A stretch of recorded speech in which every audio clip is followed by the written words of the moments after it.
Good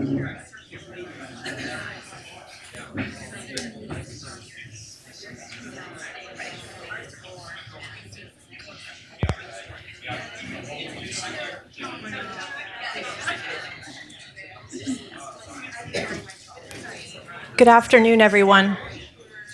Good afternoon. Good afternoon, everyone. This is Miss Simone Rizkallah of Philos Catholics of the Philos Project. So thank you for being here. Thank you, Angelica. Good afternoon, everyone. It's a privilege to welcome you to this important conference, Catholics in Antisemitism, Facing the Past, Shaping the Future. First, I want to thank all of you, those who are here in person on a Monday, and those joining via live stream, and those of you who will watch this later. Your presence in whatever form is meaningful. It's good that you are here, and we are grateful. I am especially thankful to the Catholic Information Center for co-sponsoring this event, helping to facilitate a conversation that I hope will continue beyond today in your own circles of influence. I also want to express my deep appreciation to our speakers who have generously given their time and their energy to be here in person. And for those who don't know me, as Angelica mentioned, my name is Simone Rizkallah, and I serve as the director of Philos Catholic at the Philos Project. My journey with Philos Catholic began when I was invited to speak at a conference we co-hosted with Franciscan University of Steubenville, Nostra Aetate and the Future of Catholic-Jewish Relations at a time of rising anti-Semitism. I was honored to participate thanks to the generosity of my colleagues at Philos, Andrew Doran and James O'Reilly, along with Father Dave Pavanka, Steve Hildebrand, and others at Franciscan University. This work is deeply personal to me. As someone of Egyptian Armenian descent, I understand, perhaps in a way that is painfully familiar to many in our Jewish community, the experience of being a targeted minority. My grandmother, while living in Cairo, was once told directly, first we'll get them, and then you. Today the Jews, tomorrow you. These words, these were not just words, they were a forewarning of what was to come. When I began promoting the Franciscan University Conference, I was shocked by the immediate backlash from Catholics. That opposition has not ceased. Yet the support remains strong, and I am particularly moved by all the Jewish Catholics I've been meeting who are engaged for obvious reasons, and from non-Jewish Catholics who are especially eager to deepen their understanding of this issue. So today's conversation is vital, not only for addressing the past, but for shaping the future. And I thank all of you for being part of them. And so to begin our program, I would like to invite Father Charles Trullols of the Catholic Information Center to open us up in prayer.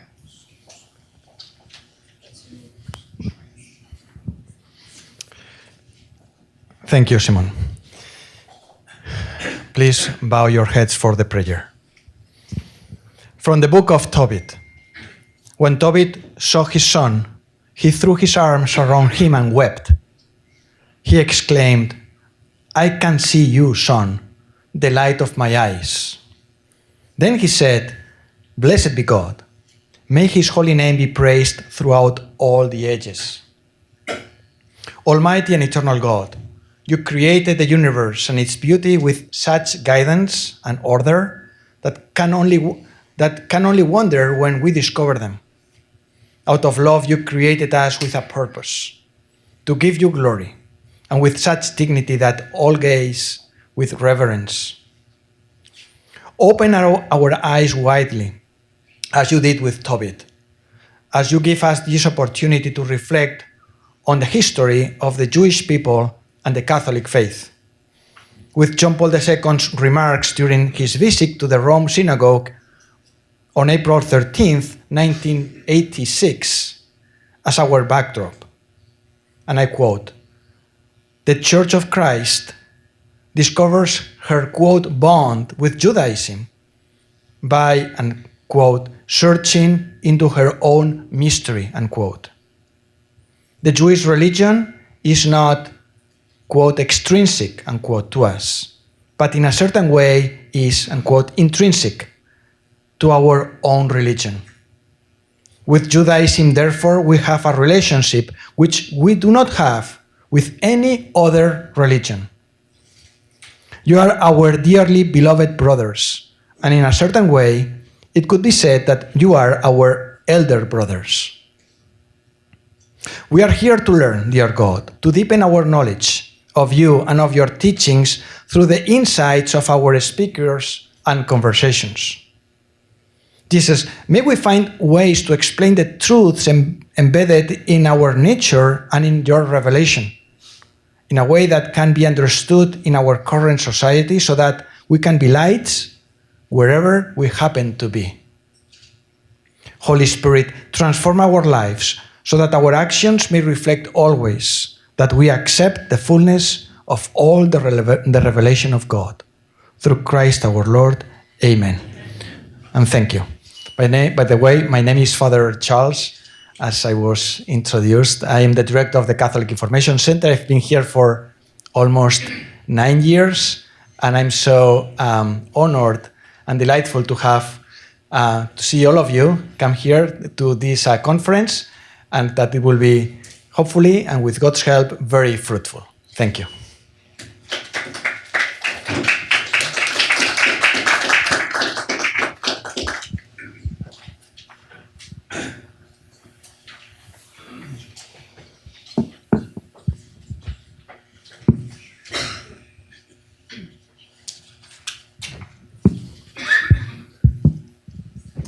Thank you, Father, for giving us that beautiful prayer to set the stage today in this important conference. My name is James Riley. I am the Associate Director of Philos Catholic, and it's my honor to introduce the panelists for today's first panel. The first panel is titled Catholics and Antisemitism, Is It Still a Problem? In this session, our esteemed panelists will explore the contemporary relevance of antisemitism within Catholic communities. Our panelists include Mary Eberstadt from the Catholic Information Center and Faith and Reason Institute, Trent Horn from Catholic Answers, Jonathan Silver from the Tikva Fund. Mary Eberstadt is an American author and writer of several influential books, including Adam and Eve After the Pill Revisited, forwarded by Cardinal George Pell, Primal Screams, How the Sexual Revolution Created Identity Politics, and How the West Really Lost God, a New Theory of Secularization. Mrs. Eberstadt is a senior research fellow at the Faith and Reason Institute in Washington, D.C., and she occupies the Panula Chair in Christian Culture at the Catholic Information Center. After his conversion to the Catholic faith, Trent Horn earned 3 master's degrees in the fields of theology, philosophy, and bioethics. He serves as a staff apologist for Catholic Answers, where he specializes in teaching Catholics to graciously and persuasively engage those who disagree with them. Trent is the host of the Council of Trent, and has authored or co-authored over a dozen books, including The Case for Catholicism, Persuasive Pro-Life, and Why We're Catholic, Our Reasons for Faith, Hope, and Love. Lastly, but not least, Dr. Jonathan Silver is the Chief Programming Officer of Tikva, the editor of Mosaic, and the Warren R. Stern Senior Fellow of Jewish Civilization. As the host of the Tikva podcast, he has hosted hundreds of writers, rabbis, educators, military officers, artists, and political figures, including members of the Israel's Knesset, the U.S. Senate, and the Prime Minister of Israel. Moderating this discussion will be Simone Rizkallah from the Philos Project. Simone Rizkallah is the director of Philos Catholic at the Philos Project and is first-generation American of Egyptian Armenian descent. Please welcome me in joining our panelists.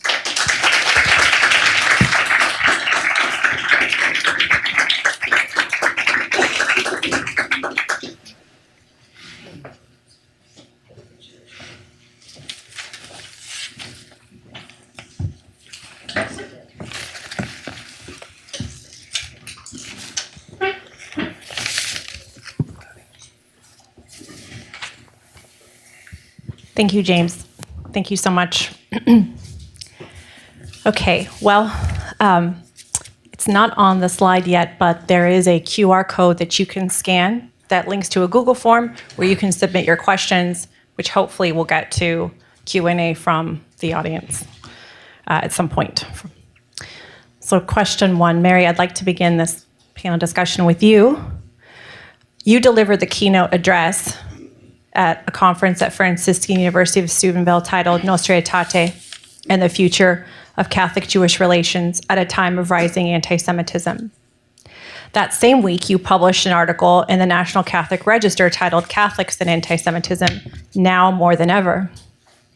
In that article, you admitted that when you were first invited to speak, you were puzzled. Wasn't opposition to anti-Semitism already well established among Catholics? You pointed to Nostra Aetate, the Church's official rejection of collective Jewish guilt, as well as the personal efforts of Pope St. John Paul II and others to strengthen Catholic-Jewish relations. And you wondered what more needed to be said. I had a similar reaction when approached to speak at the conference. But in the wake of October 7th and the Hamas attack on October 7th and the ongoing war, many, including yourself, have come to see the urgency of this issue in a new light. How has your understanding of anti-Semitism evolved since then? How would you persuade Catholics who might initially dismiss these concerns to recognize the reality of the issue? And how do you respond to those who argue that accusations of anti-Semitism are being overused or exaggerated in today's discourse?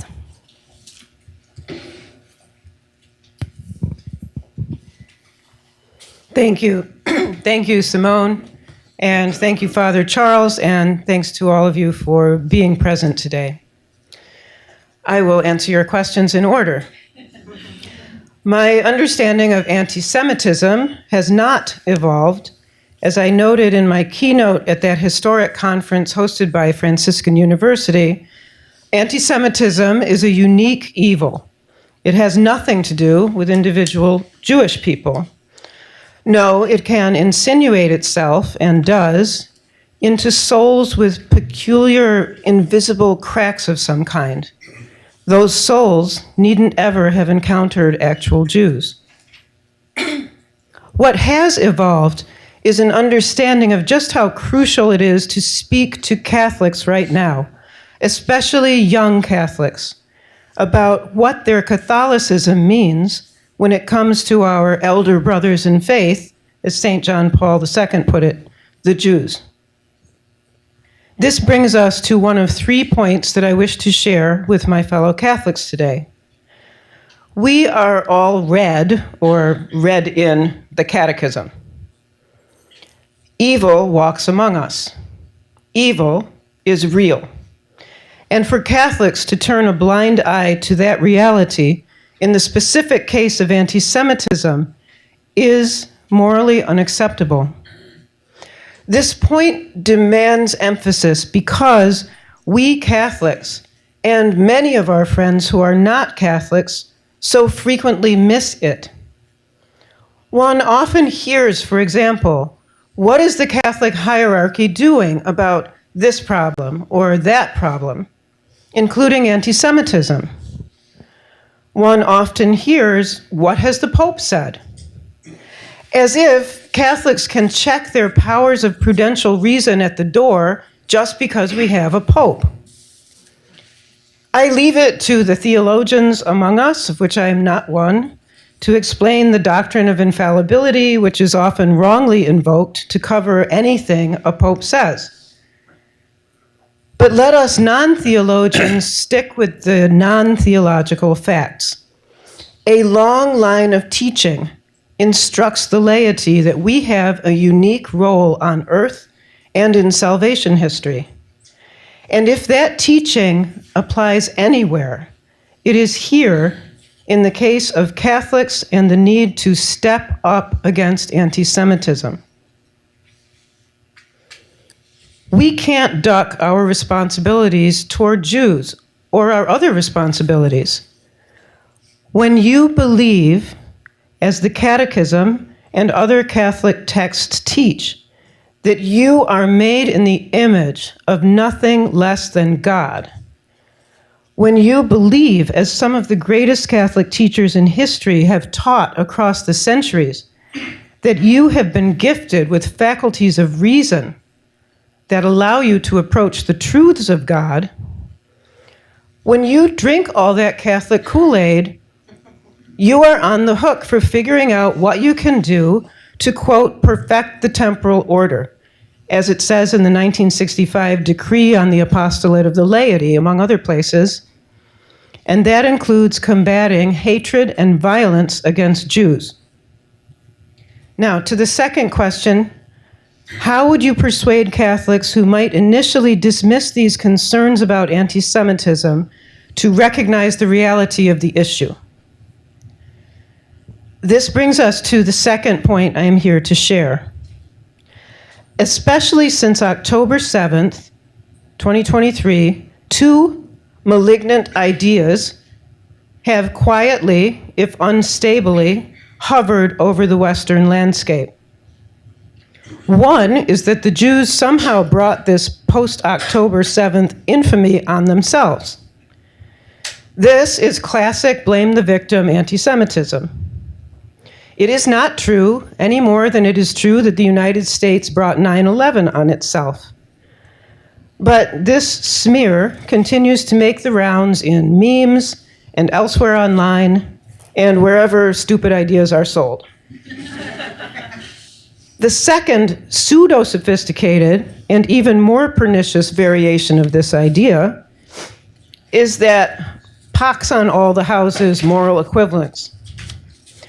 October 7th was a tragedy, but what Israel has done since then is worse, goes this line of excuse-making. Both these ideas are wrong and injurious, and they are also, to repeat, unworthy of people with working left and right hemispheres. This brings us to my second point. Catholics of all Christians are uniquely positioned to repel these malevolent interjections.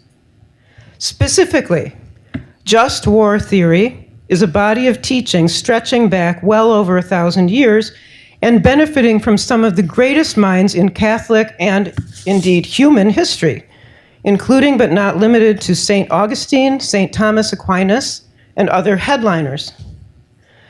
Just war theory provides a moral template for understanding exactly what happened on October 7th, 2023 and beyond.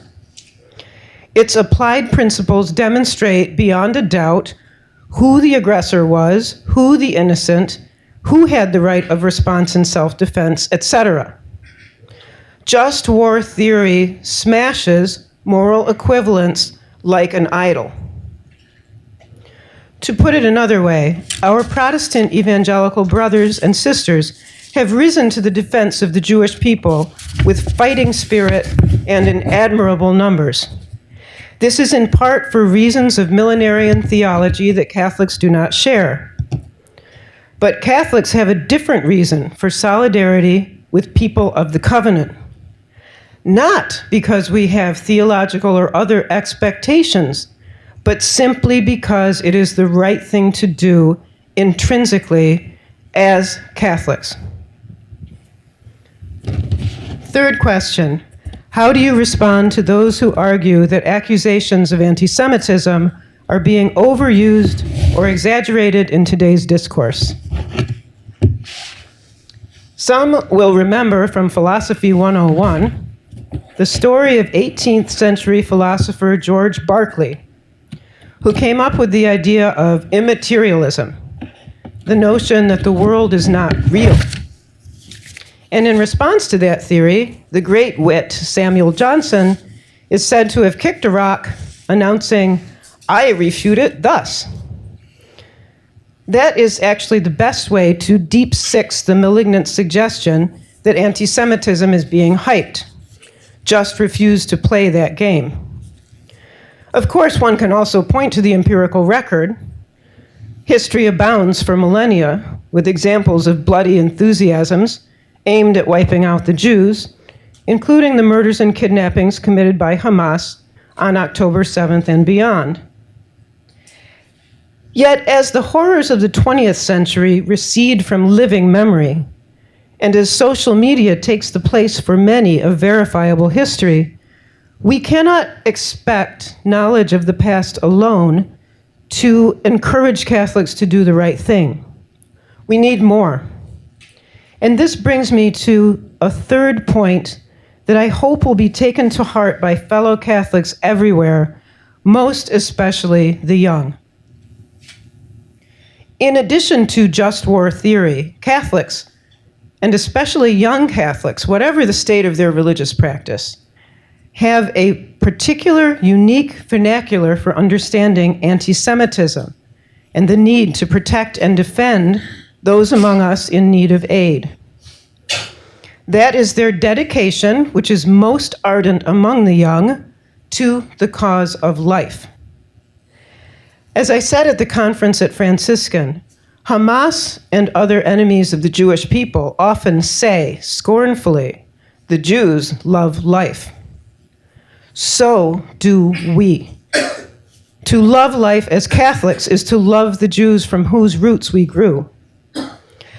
Our young Catholics in America and elsewhere are empaths.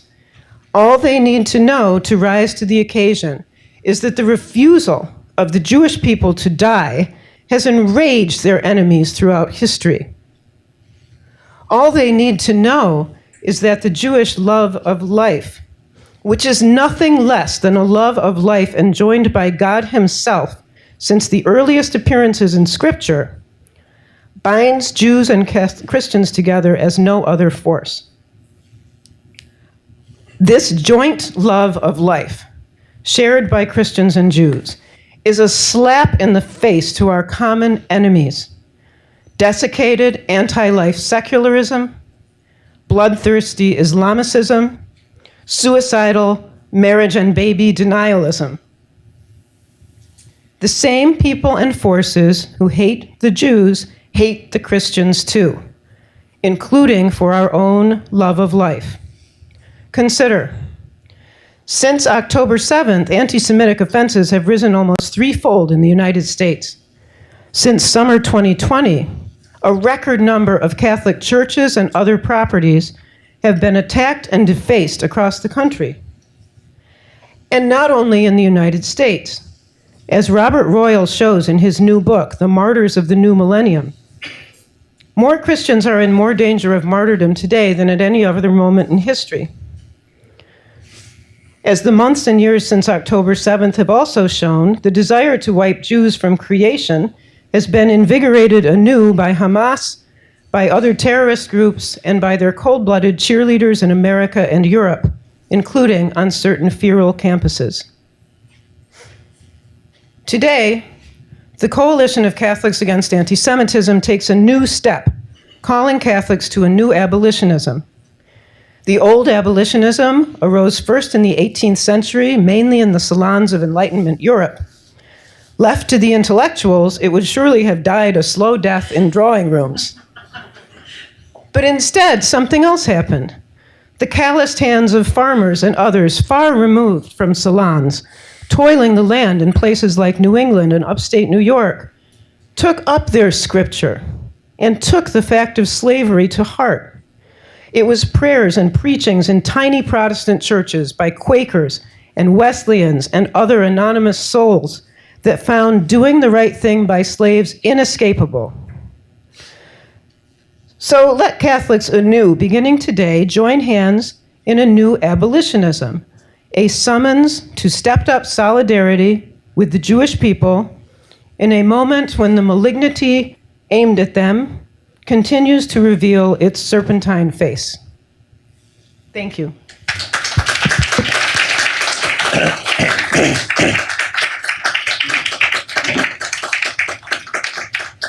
Thank you, Mary. Okay.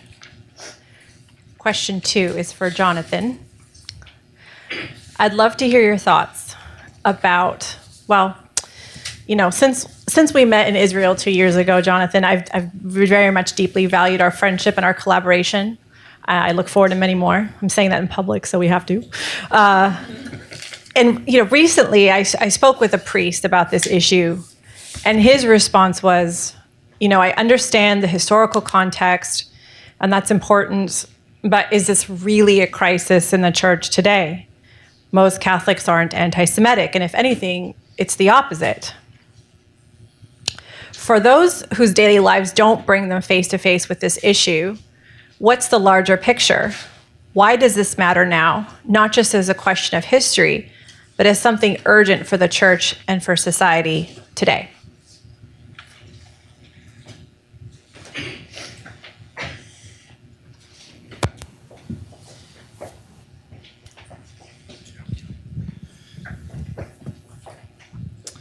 Okay. Small questions. First of all, I want to thank Father Charles for inviting us and for the honor of being able to address you. I want to thank you, Simone, for putting this conversation together. One of the most important conversations, I think, at this hour in our republic that we can have. I also want to begin by with a note of gratitude. Here in this room are two teachers of mine that have taught me to think morally in ways that I just can't, but I have to thank them. George Weigel is here, and over the years I've learned so much from George Weigel, as I have from, I'm so honored to be able to sit on the same panel as Mary Eberstadt. Their writing, their teaching, their example, I just want to publicly thank both of them. Let me make 5 quick points, and then I think it's probably more productive for us to spend some more time in conversation together. Antisemitism is what exactly? Antisemitism is a discrimination? Is it a racial hatred? Is antisemitism a spiritual disorder? Is it a social contagion? Is it an ideological predilection? Antisemitism, I think the first point to make about it is its mutability. In ages of our civilizational past, when religion and theology was the dominant heuristic and dominant civilizational authority, then anti-Semitism was advanced using theological arguments. In ages where natural science overcame religion and became the dominant authority of the culture, then anti-Semitism was advanced in pseudo-racialist science. Today, when human rights ideology tends to be the dominant moral and civic political authority of our time, anti-Semitism tends to be advanced in that kind of language as well. I think these are all partial ways to understand the phenomenon, but I would like to suggest, point number 2, that there is a more comprehensive, clearer, more precise way to diagnose what anti-Semitism is. By my lights, anti-Semitism is politics organized against the Jews. That's what it is. And that means that anti-Semitism, to embrace anti-Semitism, is to embrace a politics of blame. It is to embrace a politics of grievance. It is to reject a politics of accountability. It's to reject a politics of responsibility. Anti-Semitism in this respect is antithetical to the fundaments of Republican self-government. So I would say, to begin with, that it is a unique threat in democratic governments like the one that we have in America. Why the Jews, after all? I think there are historical and religious, philosophical reasons for that. After all, it is a theme diagnosed in even ancient authors, as well as modern medieval authors too. When ancient tribes conquered one another, they assimilated the pantheon of the conquered people. And when you were conquered, it showed that your God was also defeated. Your protector God was defeated. This is the way pagan societies works. And so you follow the determination of the might and you adopt their gods. The Jews did not do this. And from that time to this time, there is a religious inassimilability of the Jews that others them, to use that kind of word. But I actually think that, hearkening back to the political theme that I'm asking you to focus on, there's an even more practical political reason why the Jews are always such a convenient target. You see, up until the 18th century, the Jews had no rights in European history. Up until 1948, the Jews did not have their own arms and military. The Jews could never respond when attacked. Think of how convenient this is as a target. On the one hand, they were spread throughout virtually every society of Europe. By the way, also in the Arab Middle East. They were spread throughout all of these societies, often trying to figure out ways to accommodate themselves in societies without rights, and so made themselves to be of service, having all kinds of important jobs in those societies. Nevertheless, they were not organized in such a way that when attacked, they could extract a political cost. So they were a permanent minority spread throughout all of these different societies without the ability to extract political costs when attacked. That is the perfect target for those who wish to evade responsibility for their own problems. They can blame this other little group that everybody knows and has seen, and that if you do something horrible to them, they cannot respond to you. Point number 4, and I think this is implied in what I've said, but I want to just draw it closer to the surface. I have to say that my real concern, the real reason that I came to visit with you all today, is not for my own people. It's not for the Jewish people. And that is because I'm profoundly concerned anti-Semitism harms the anti-Semite more than it harms the target of anti-Semitism. A culture that embraces blame, this is an iron law of worldly politics, cannot but slouch into decline. There is something that happens in the soul of a polity and the soul of a person when they fail to take responsibility for themselves and when they are casting instead that responsibility to another group like that. I just think, Simone and I were talking about this the other day. There is this magnificent portrait that Frederick Douglass draws in one of his several autobiographies, in which he describes the effect of slave owning on the slave owner. I just want to read that to you for a moment, not because I'm drawing an illusion between these two phenomena, but because to me it creates a psychological portrait that I think reveals something about the same effects that happen in the soul of the anti-Semite. Frederick Douglass, the narrative, I'm reading now from the one of his biographies called The Narrative Life of Frederick Douglass. It was published in 1854, and he is horribly sold to this woman in Baltimore named Sophia Old, the Old family, who had never owned slaves before. He doesn't really know how to deal with her because she's actually a kindly person. This is what he writes. She was by trade, this is what Frederick Douglass, writes. She was by trade a weaver, and by constant application to her business, she had been good, in a degree preserved from the blighting and dehumanizing effects of slavery. I was utterly astonished at her goodness. I scarcely knew how to behave towards her. She was entirely unlike any other white woman I had ever seen. I could not approach her as I was accustomed to approach other white ladies. My early instruction was all out of place. The crouching servility, usually so acceptable a quality in a slave, did not answer when manifested toward her. Her favor was not gained by it. She seemed to be disturbed by it. She did not deem it impudent or unmannerly for a slave to look her in the face. The meanest slave was put fully at ease in her presence, and none left without feeling better for having seen her. Her face was made of heavenly smiles, and her voice of tranquil music. But alas, this kind heart had but a short time to remain such. The fatal poison of irresponsible power was already in her hands, and soon commenced its infernal work. That cheerful eye, under the influence of slavery, soon became red with rage.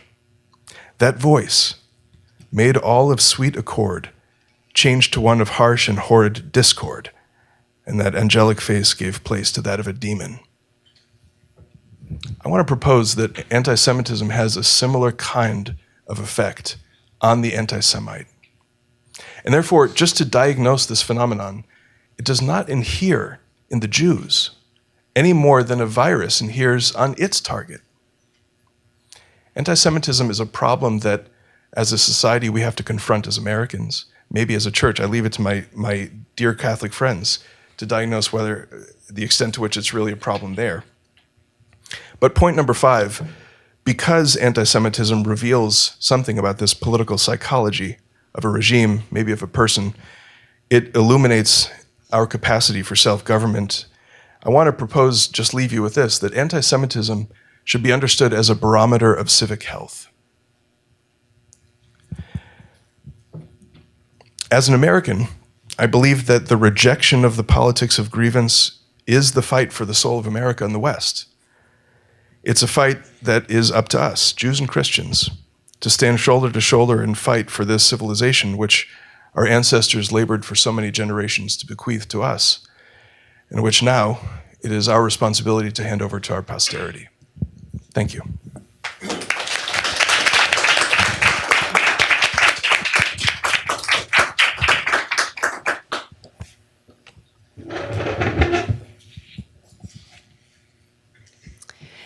Trent, it's an honor to have you here. Thank you for coming to join us in person, all the way from Texas. I first met you when I started working at Catholic Answers as an affiliate apologist in 2022, but I feel like I really came to really love you when you had me on your show to talk about what was happening to the Armenians in 2023. Rough year, 2023. Jewish college students, particularly at Ivy League institutions, have faced significant challenges over the past year coming from the left. This past January, I spoke with a Jewish student from an Ivy League school who asked me, is what I'm seeing on social media, is it real? From the extreme right, is it real? Regrettably, I had to answer, it is real, I'm sorry. And part of my job is to help keep it on the fringe and prevent it from becoming mainstream.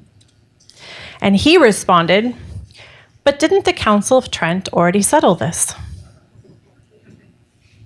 Anti-Semitism today appears to be growing more sophisticated and harder to dismiss as merely an internet phenomenon.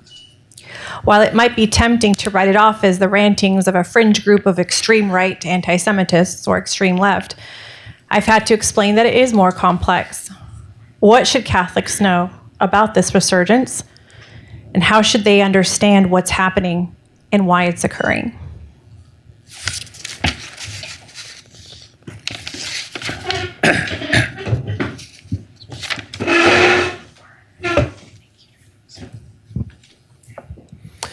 Thank you, Simone, and thank you so much for inviting me here today to address you.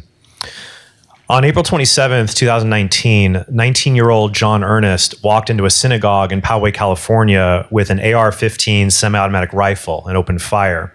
He injured 3 people, including the synagogue's rabbi, and fatally wounded a woman named Lori Gilbert Kay. Ernest fled the scene and was later apprehended and then convicted of his crimes. He received a sentence of life in prison plus 30 years. What struck me most about Ernest's case was the content of the manifesto he published before his crime.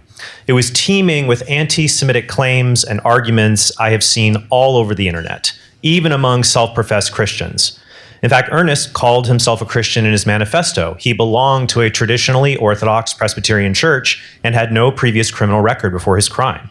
He poignantly writes in the manifesto, "To my family and friends, I can already hear your voices. How could you throw your life away? You had everything."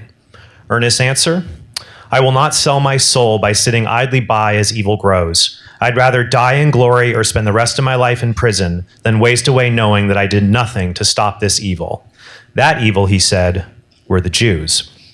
He writes, "Every Jew is responsible for the meticulously planned genocide of the European race. They act as a unit, and every Jew plays his part to enslave the other races around him, whether consciously or subconsciously.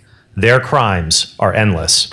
His manifesto then lays a laundry list of crimes at the feet of the Jews: controlling the media, usury, Marxism, communism, sexual degeneracy, feminism, pornography, the slave trade, genocide, especially white genocide, killing children, and of course, killing Jesus. He says, "For these crimes, they deserve nothing but hell. I will send them there." He continues, "I did not choose to be a Christian. The Father chose me." When it comes to the objection that he should, as a Christian, love his enemies, Ernest says one would not love a thief robbing a friend by doing nothing to help the friend. One can kill in self-defense. And he claims, "I did not want to have to kill Jews, but they have given us no other option. I'm just a normal dude who wanted to have a family, help and heal people, and play piano. But the Jew, with his genocidal instincts, is insistent on poking the bear until it tears his head off. Now, some people may say that Ernest was just one violent fanatic and anti-Semitism isn't a big problem. But Ernest's rhetoric is neither novel nor uncommon. Adolf Hitler's book, Mein Kampf, and addresses like his 1920 speech, Why We Must Be Anti-Semites, are filled with this same kind of rhetoric. The Jews are a dangerous threat to society, and they must be contained by any means necessary. And Hitler's ideology is spreading. In 2024, the New York Post reported on how AI translations of Hitler's speeches into English have garnered millions of views on social media and millions of positive reactions. Prominent social media accounts deny Hitler was involved in genocide and portray him as a misunderstood leader in a war where there were no good guys because, according to them, each side of the war killed civilians in comparable fashion. When placed in a sympathetic lens, young people are more apt to be seduced by anti-Semitic rhetoric that mirrors the same arguments Ernest made in his manifesto. In the past few years, I have noticed an explosive growth in anti-Semitic content online, including among self-proclaimed Christians. They claim they don't hate Jewish people, and so they are not anti-Semitic in the classic sense of that word. Their belief system is also immune to the common reply that a Christian cannot be anti-Semitic because Jesus, Mary, and the apostles were Jews. These Christian anti-Semites say they do not hate anyone. They say they do not hate anyone because of their ethnicity. Instead, they claim to simply adhere to the Bible's teaching that the Jews killed Jesus and that the Jews are an enemy of mankind. The only thing they hate, they claim, is the false religion of the Jews. But these anti-Semites routinely pull a bait and switch. When they are pressed, they say they only oppose the false religion of Judaism. However, when they see a Jew guilty of immorality, they publicly share this with the assumption that this incident proves ethnic Jews, even those who are not religious, are morally inferior to non-Jews. I remember seeing one anonymous account, a Catholic account, blame the actor Bryan Cranston's support for legal abortion not on his liberal Hollywood environment, but on the fact that he's 1/8 Jewish.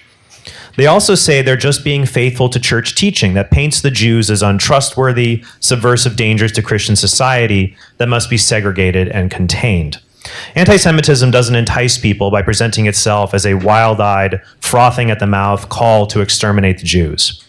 Instead, it presents itself as a simple noticer of individual Jews engaged in immoral behavior, or Jews being overrepresented in certain fields. It then, through a combination of fallacies like confirmation bias and hasty generalization, claims that Jews are behind many or all the evils in the world. Like many conspiracy theories, these claims are warmly received by people who want a simple explanation for the problems in the world instead of the complex reality of how sin manifests itself in all races, creeds, and cultures. However, it doesn't take much to transform this rhetoric from simple noticing and jokes about Jews into warnings about dangerous Jewish supremacy, and finally into concrete actions to oppose what they call dangerous Jewish power, including violent actions like those of John Ernest and many others who have committed acts of violence against Jewish people. But anti-Semitism is wrong even if it does not result in violence. The Ku Klux Klan once violently persecuted Catholics in the United States in the early 20th century. But that doesn't mean it's okay to commit non-violent acts of anti-Catholicism today. It is still wrong for bigots to slander Catholics and harm them through lies about what Catholics do, just as it's wrong for anti-Semites to slander Jews from their keyboards, even if they never encounter a Jew in their daily lives. The problem also has a distinctly Christian element, as can be seen in Ernest's case. Anonymous social media accounts who have an abundance of free time and an abundance of Jew obsession mine the church fathers, ecumenical councils, papal documents, and 19th and 20th century Catholic authors for quotes that they claim give their Jew hatred a traditional and Orthodox pedigree. One of these accounts has even called for a final solution to the Jewish problem that claims Catholic teaching requires Jews to be deported to Israel so that Christians do not have to live with them. And their arguments seem impressive to Catholics who want to be faithful to traditional church teaching, but mistakenly think everything in previous magisterial documents belongs to the unchanging deposit of faith. This inability to understand the different levels of authority in church documents and how doctrine develops over time leads them to believing Catholics must endorse errors like geocentrism or antisemitism. In closing, we ignore this growing online problem, especially among Catholics, at our and others' peril. Posts defending Jew hatred, Holocaust denial, and worst of all, Holocaust cheerleading that openly calls for the death of Jews receive tens of thousands of likes on social media. And the problem will only get worse if we, out of ignorance, hubris, or cowardice, refuse to face it head on. But instead, we must face it with hearts filled not with malice, but with the love of Christ that seeks to rescue people who have been ensnared by the father of lies. Thank you.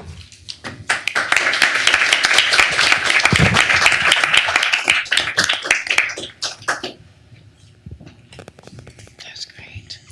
So now we'll take questions from all of you if you have scanned it. And I'll be checking my phone because it will get text message to me. No.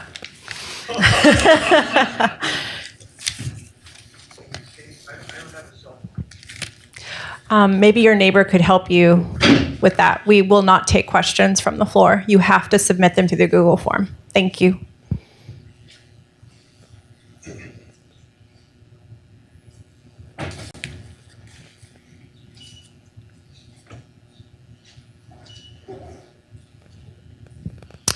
Thank you so much, panelists. I had a lot of self-restraint, not going, wow, after all of your presentations, but wow. First question, what aspects, and thank you to Susanna, who's filtering this from the Google form, what aspects of John Paul II's approach to interfaith dialogue can be applied today to strengthen bonds between Catholics and Jews?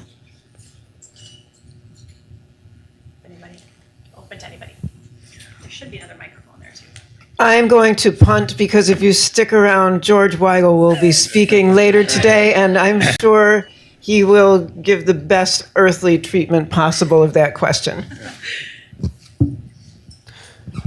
Yeah, I would just say, just going through the spirit of dialogue that we've seen from Pope St. John Paul II and also from Pope Benedict XVI, that the goal of dialogue is to lead both parties closer to the truth.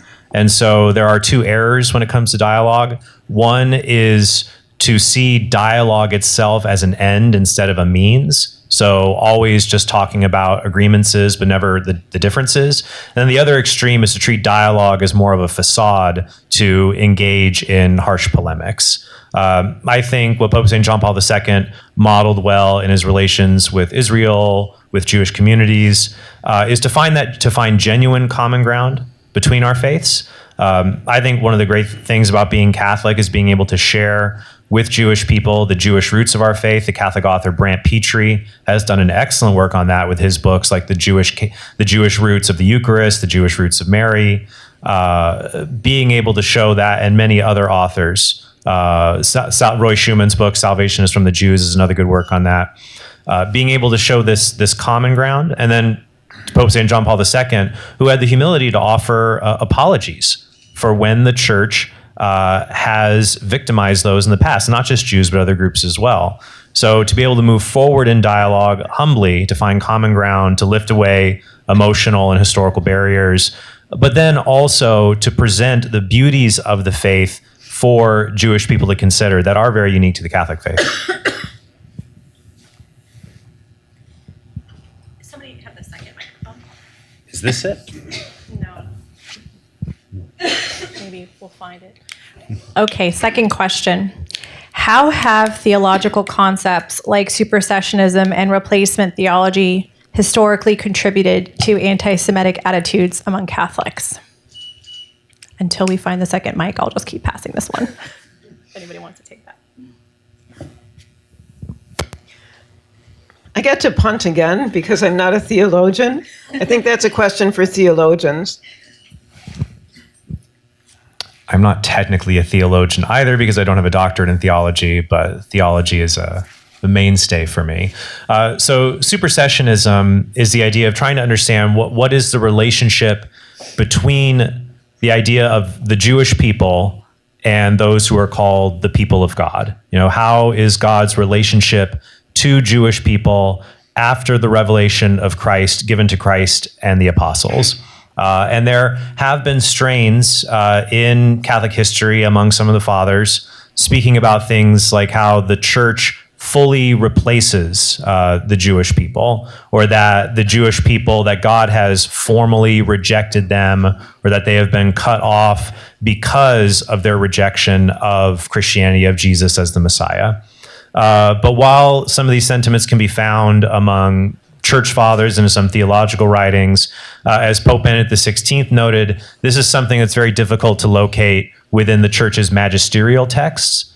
And so more recently, we have seen an understanding and also a retrieval of ancient sources, seeing that while modern Judaism is, of course, incomplete because it rejects that Jesus Christ as the Messiah, as we've noted earlier with what previous popes have said, Judaism is distinct from every other non-Christian religion because of its foundation in Christianity, and also because of what the New Testament itself promises. The New Testament, that Paul, when he was engaging his Jewish interlocutors, he did not consider them others who were completely cut off from God.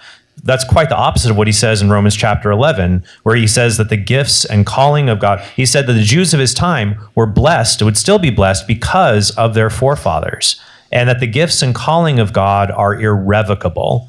So Catholic theology still seeks to find the middle ground of understanding because, once again, I think what we're always trying to do here is avoid extremes. So the one extreme is to say that the Jews are accursed by God, they are cut off, they are even worse off than other non-Christian religions. But then the other extreme would be to embrace a kind of dual covenant theology, which says that Jews are saved because of their faithfulness to the old covenant and that they have no need for salvation in Christ. That also is not true because Acts 4:12 very clearly says there is no other name by which we are saved except for Jesus Christ. But even by that truth, that did not prevent St. Paul from saying at the end of his letter to the Romans that he had hope that all Israel would be saved. So I think that in understanding this, there's still theological nuances to parse out. We just have to be careful to avoid the simplistic extreme ends of the spectrum on that question. Oh, there we go. Thank you, Trent. See? Wow. Okay, here's another question. Father Dave Pavanka was accused of virtue signaling when he opened up Franciscan University to Jewish transfer students who were feeling unsafe on their college campuses. How would you respond to that?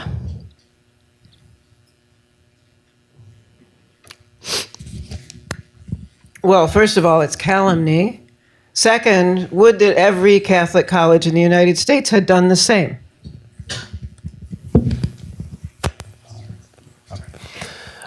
Yeah, I find that there are certain accusations I'm not really fazed by anymore because I don't understand the nature of the accusation.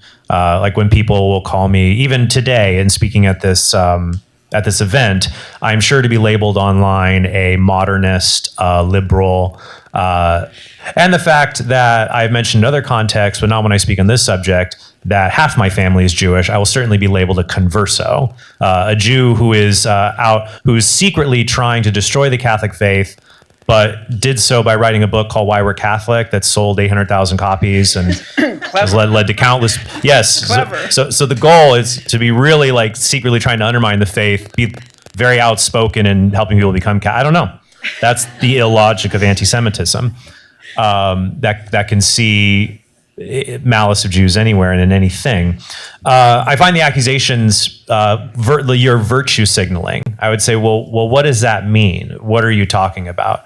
Usually, virtue signaling refers to engaging in an act that doesn't do any concrete good, but is only meant to assuage the conscience or to impress other similarly minded people. So that's the only way we think of virtue signaling. So we think of a celebrity who is going to act against climate change by going on a world tour to talk about it. when that doesn't do anything to address the problem, and the emissions from their private jet makes it worse. So that would be a classic example of virtue signaling. But if you notice there is a problem and you are able to offer a concrete solution, like Jewish students who are not permitted, who are prevented from accessing classes on campus by anti-Semitic mobs that the college authorities will not disperse or use the police power to disperse, when if the situation were reversed, when if it were Jews and Christians preventing Muslims from going to class, the FBI would be in there with assault weapons ready to arrest everyone and throw them in jail for decades. When there's a concrete problem and you offer an appropriate solution, I think the accusation of virtue signaling is rather just sour grapes from people that don't think it's a problem or are cheering on the problem itself. We can agree that criticism of Israel is not necessarily anti-Semitic. But where is the line? When does it cross over into something anti-Jewish? Yeah, I think that for people who have serious criticisms of Israel, welcome to the lunch table of every Israeli family. Every Israeli family, every Jewish American family has got their own criticisms, plenty of them. I don't know if there's a precise line that I can draw. I think there are there's some things that one can notice about the horrible atrocities that take place in various countries across the world, including some that have taken many hundreds of Muslims who've been persecuted and killed in just the last hours. And the outcry that is raised against those places is faint and non-existent. And when the Jewish state rises to heroically defend its own civilians, the outcry is loud and very different, and one can take notice of that.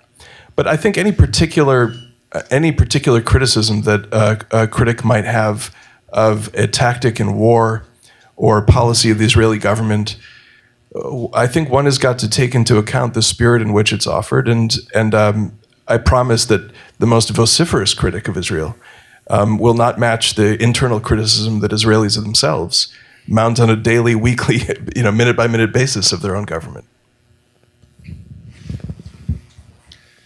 Yeah, I would say a simple rule of thumb is criticism of Israel becomes anti-Semitic if the criticism would not be leveled against a non-Jewish state. So in discrimination law, for example, I forget the exact, the wording would be the but if rule. So when does discrimination become wrong? You say, well, we would treat you a certain way, but if you were white, we would treat you a different way. And so if Israel's action would not arouse outcry or condemnation if any other nation did it, then that begs the question, why is it arising outcry in this situation? And it's because anti-Semites conflate Israel, the nation of Israel, with Jews as if they're synonymous, which, as my panel guest here noted, they're not. There's a wide variety of Jewish views. There are some Jews who are Zionists. There are Jews who are anti-Zionist. There are Jews across the political spectrum. Even within Judaism, you have the conservative and the liberal parties who differ on important issues. So I think just to ask yourself, well, if another country did this, or to find examples of other countries engaging in this kind of behavior in war, I think it's helpful. I think also when people rush to make the claim of genocide, because they want to pin the worst crime possible on Jews, when they ignore, when you are critiquing a country in warfare, there's a big gap between acceptable use of force and genocide. There's negligence, there's willful negligence, there are war crimes, but genocide is a very specific term, and if it is misused, it just makes the term lose its effectiveness.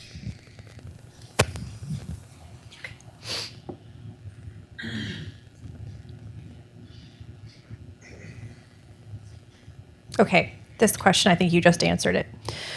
All right. This is a little dangerous. I'm going to read it without reading it ahead of time.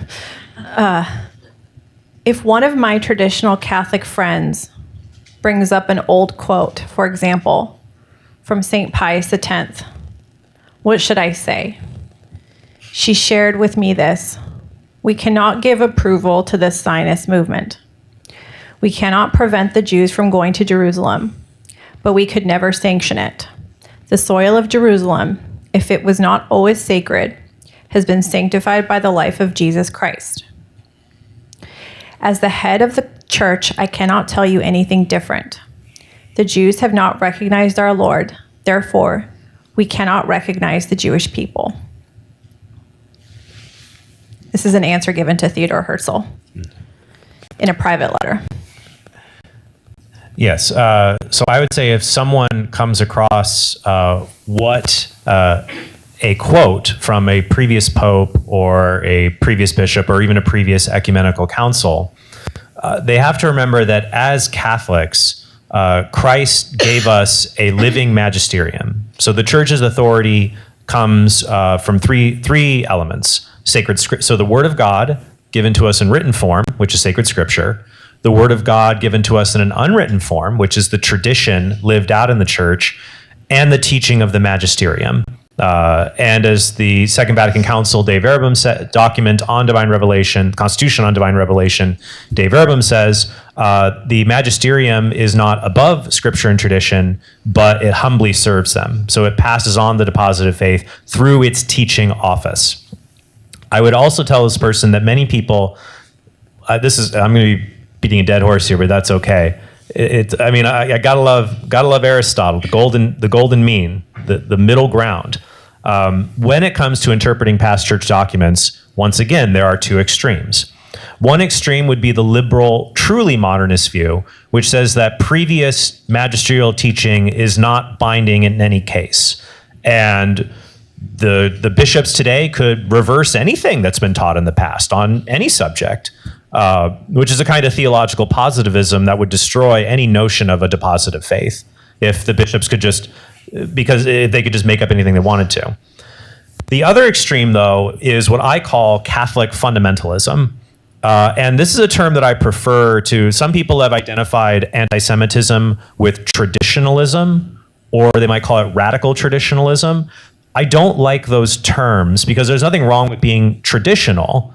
And there's nothing wrong necessarily being radical or extreme. Martin Luther King Jr. said, people asked him, are you an extremist? He said, well, yeah, but you could be an extremist for love and an extremist for justice. Nothing wrong with that. So nothing being radically in favor of the church's wonderful tradition. Fundamentalism, however, seeks to look at the past teachings and make them binding today when they are no longer binding.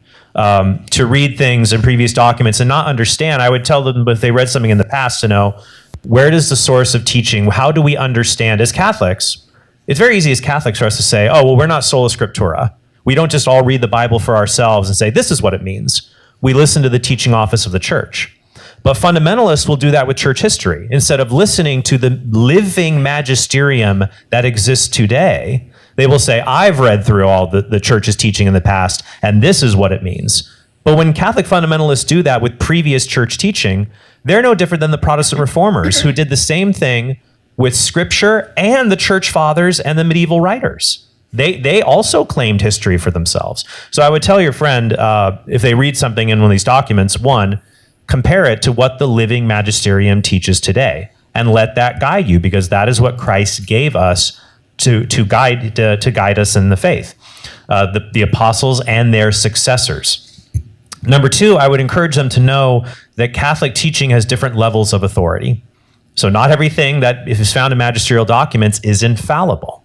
So there's two extremes. None of it's infallible and all of it's infallible. Rather, a very small minority of it is infallible. So Catholic teaching can change in its level of authority. So for example, the dogma of the Immaculate Conception.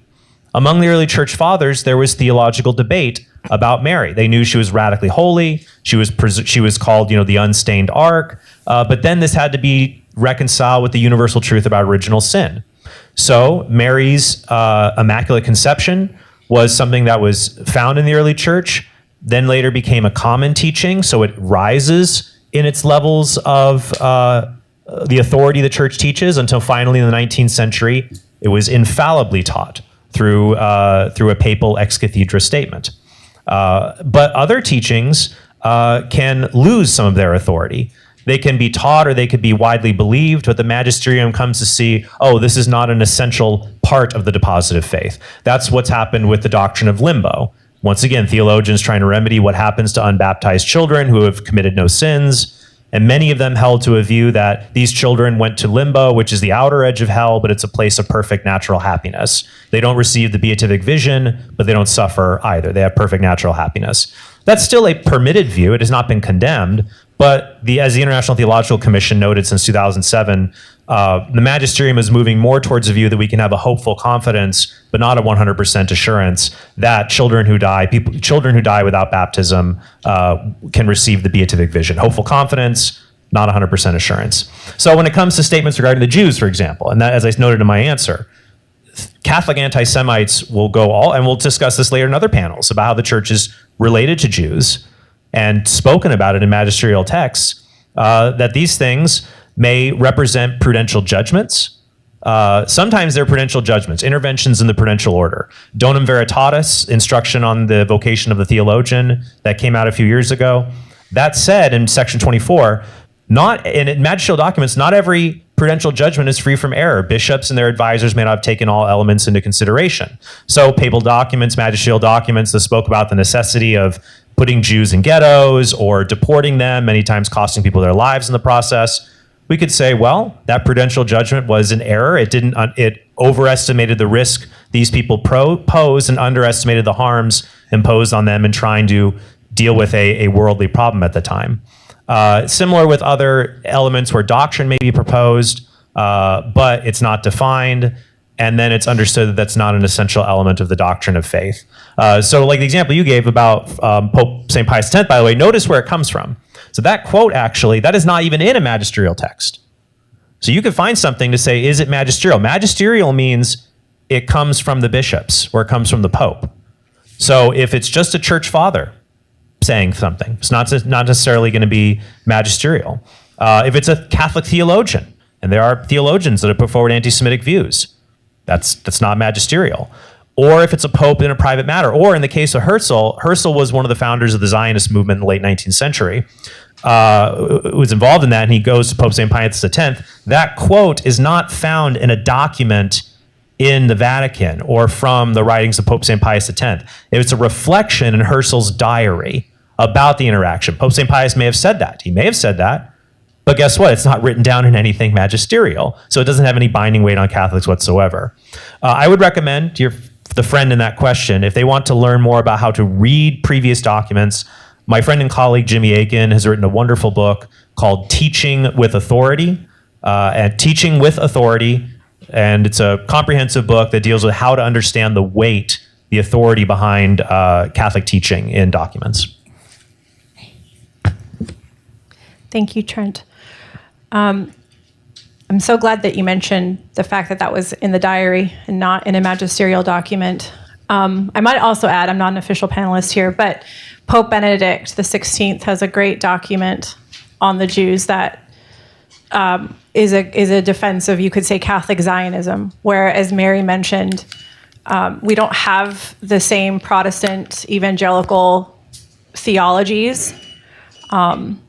But we do have, if you wanted to have a theological support for Catholic Zionism, it would simply be that the Jews, like any other natural people, have a right to safety and protection in their country that already exists. So I'd also add, when fundamentalists go down this road, I've heard it said from another author who is doing a playful twist on Cardinal Henry Newman's quote, "To be deep in history is to cease to be Protestant." His twist on that is, to be deep in history is to cease to be a fundamentalist, because it is impossible to live in accord with strict fundamentalism that says, I'm a traditional Catholic, I'm going to do everything I find in the tradition, when there are things in the tradition that are just not livable or people don't adhere to anymore. I think it was the Lateran Ecumenical Council had a binding statement that you could only use crossbows against Muslims, not Christians. But that's something that's a disciplinary matter. I'm sure, if a Christian was breaking into your home and going to kill your family and all you have is your dad's old crossbow next to you, it could happen to someone, I'm sure. And of course, a fortiori, if you can't use a crossbow against a Christian, you couldn't use a deadlier weapon like a firearm. But fundamentalists still hold to that today. Or I think it was the Council of Trullo, perhaps, and this would be in the early Middle Ages, which is one of the disciplinary canons, said that Christians were prohibited from seeing Jewish physicians. So you'll have fundamentalists who will rail about Jews when all of a sudden, if they need, surprise, surprise, someone who's overrepresented in the medical field but doesn't get credit. If a Jew is overrepresented in a bad thing, they cause the bad thing. But if they're overrepresented in a good thing, like inventions or medicine, they don't get credit, or they're overrepresented there in order to exploit people there or something. You can't win. Once again, the illogic of anti-Semitism. So if they need a Jewish doctor to save them and their children, well, they're not going to complain about that, or they're not even going to bother to check. So to be deep in history is to cease to be fundamentalist. I love that. I had a priest friend who said recently, the church is never wrong, but we're wrong about what the church has never been wrong about. All right, next question. Can you elaborate on the statement that anti-Semitism is a barometer of civic health, specifically as it relates to the state of the Catholic Church today? Is the appearance of an uptick in anti-Semitism among Catholics a phenomenon of the internet? If not, if it's more, what does that say about where the church is today? I'm happy for this question because, Jonathan, you and I talk a lot about how we want to kind of get past the anti-Semitism, the Christian anti-Semitism, the Catholic anti-Semitism, so we can have the more interesting conversation about, rebuilding Western civilization. Before you answer, Jonathan, if I can put you on the spot there, I'm going to read this quotation by Father Edward Flannery from a book he wrote, The Anguish of the Jews, 23 Centuries of Anti-Semitism. If you've never read it, I highly recommend. He says, the blueprint for the extinction of Christian anti-Semitism is ostensibly already on paper. It is to be found in the statements and guidelines of the churches and in the work of the revisionist theologians. Regrettably, the present pace of its dissemination and its implementation is slow. Most of the Christian populace has not been reached. Okay, I think I can explain what I mean by anti-Semitism as a barometer of civic health. I'm not sure I can do as good a job as my colleagues can to diagnose its presence within the church and in the online communities that the church is responsible for uplifting. But I can observe that societies that have organized themselves around blaming some other group do not constructively solve their own problems. And that is true in the Middle East, and it is true in sub-communities that are full of especially young women and men who are economically disadvantaged and suffering. And it is easier as a kind of, it is easier way to alleviate their suffering to blame someone else as a kind of scapegoat than it is to constructively solve their problems. And so I do see that the presence of anti-Semitism in a culture tells you something about its viability. And where anti-Semitism has gained purchase, that culture is going to decline. I just don't think that there are any examples that history furnishes against that.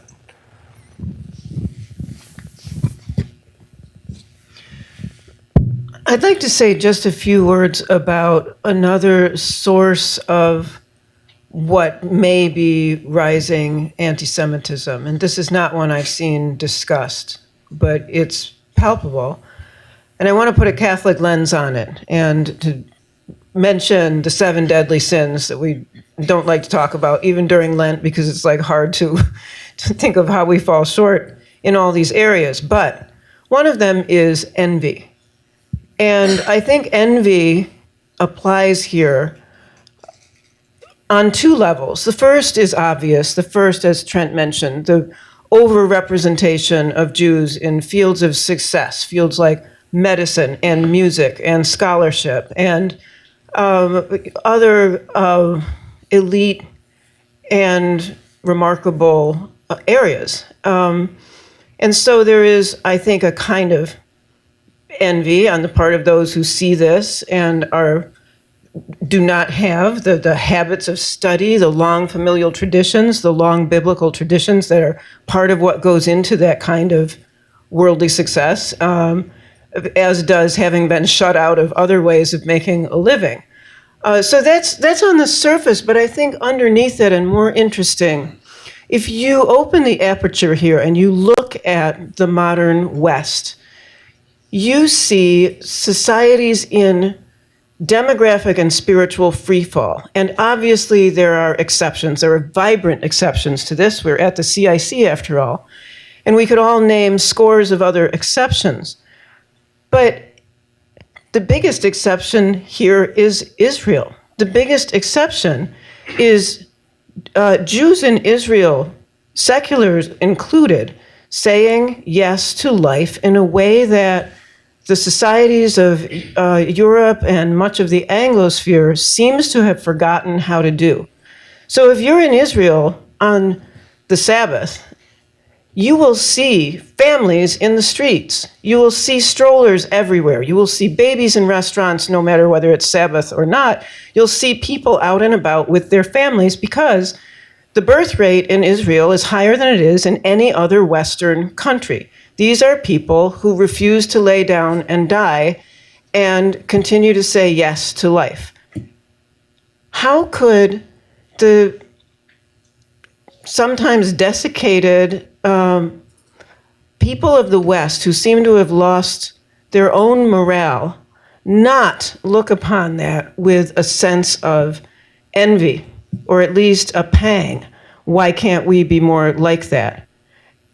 And I really believe that at some seismic level, these are the rocks that are shifting that give rise on the surface to what we're calling anti-Semitism. Oh, Dad.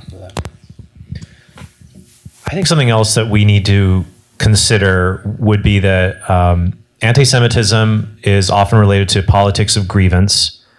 And I think it flourishes a lot when there are legitimate grievances that are not heard. So, I mean, think about where anti-Semitism flourished in the 20th century. Obviously, in Nazi Germany, after the First World War, Germany entering its economic collapse, and people being galvanized around a demagogue like Hitler. In the United States, for example, one of the most popular radio hosts was Father Charles Coughlin. The Tablet has a wonderful podcast series on Father Coughlin, along with being a very melodic and talented speaker. He's almost dramatic in his presentations. He capitalized on the grievances that people legitimately had about finance and banking during the Great Depression. So I think the uptick in anti-Semitism now, I think it's important for us not to scapegoat those who, just as anti-Semites should not scapegoat Jews as just these monsters. We should not scapegoat anti-Semites as being monsters. I think a lot of cases, and I would say it's disproportionately young men who have retreated to a fairly, if not terminally, online existence, oftentimes in result to legitimate grievances. They've grown up in a culture that has told them they can't celebrate their heritage. They have to celebrate everyone else. They've been told that because they're men, they're bad. When they're boys in elementary school, they are treated like broken girls. So when they act out, they have to be put on ADHD medication. But girls that's the paragon. Instead of saying that girls are broken boys because they don't play hard enough, boys are broken girls because they act up too much. So they grow up with that. And then, people tell them when they want to be masculine, oh, no, that's toxic masculinity. So suddenly when they want to take pride in being a man, that's toxic masculinity. And Gillette Razors has to put out an ad, like, do our best. But no one's willing to say about toxic femininity and how crummy women can be. Watch the movie Mean Girls if you don't believe me. That was actually forthright to come out and say that. But when you're told that everyone else is great and you're the bad one, you get pushed down and down and down. And then so you retreat online to people who feel the same way that you do. And then also your culture tells you those things you're not allowed to say. You're not allowed to say that when it's just obviously true. Like, you're not allowed to say that that man who has XY chromosomes and male genitalia is a man because he identifies as a woman, and they find that to be absurd. And then the problem becomes is they start to think, I like these other people, they reaffirm me, and I like being able to point out that I'm going to say what needs to be said, even if the world tells me I'm not allowed to say that. But the problem is there's some things, yes, there are some things you're not allowed to say. It's a culture trying to put a lie over the truth, and that's bad. But just as it's true that maybe just because all geniuses are persecuted, it doesn't follow all the persecuted are geniuses. Some of them are just crackpots and nutcases that we all realize are wrong. So they start to think that, oh, transgenderism or realities about race or crime or things like that, you're not allowed to say that even though it's true. They start to think, well, you're not allowed to say the Holocaust never happened. You're not allowed to say this or that. I'm definitely going to say it. And, and then they get approval from other anonymous online accounts. And in living more online, they become detached from other people, and that creates a disassociation between normal human relationships. That was also brought on by oppressive government policies that, for Gen Z, really hindered their development, during the pandemic, things like that. So I think trying to recognize and meet people with that, but honestly, we need to put forward the truth to combat anti-Semitism. But like many other conspiracy theories and other things like that, it's more of a human problem. And that I think for many people I think a lot of what we have to do is to keep people from falling into it. Extracting people from it is very difficult. I think the biggest thing that those who have fallen into it need is just to log off and cultivate offline human relationships, and to go find a real girl and talk to her and see that they're not, just as all Jews don't fit your online stereotypes, not all women are Gen Z boss in a mini, okay? To get off the internet and get out of your stereotypes. And then when you start to live a normal offline life like that, it's much easier to be detached from the more crazy online views. Let me just react to a couple of things, because I think that you said a number of things I want to draw out some implications from as I understand them. Number one can sympathize with the suffering of these young men and still rebuke the conclusions that they've come to, which I think is the appropriate stance to take. To deny the reasons for their suffering is a mistake. I agree with that. And both for that reason and because what you just said, that there's an obvious manifest necessity to draw them out of the basement and out of their online existence into society.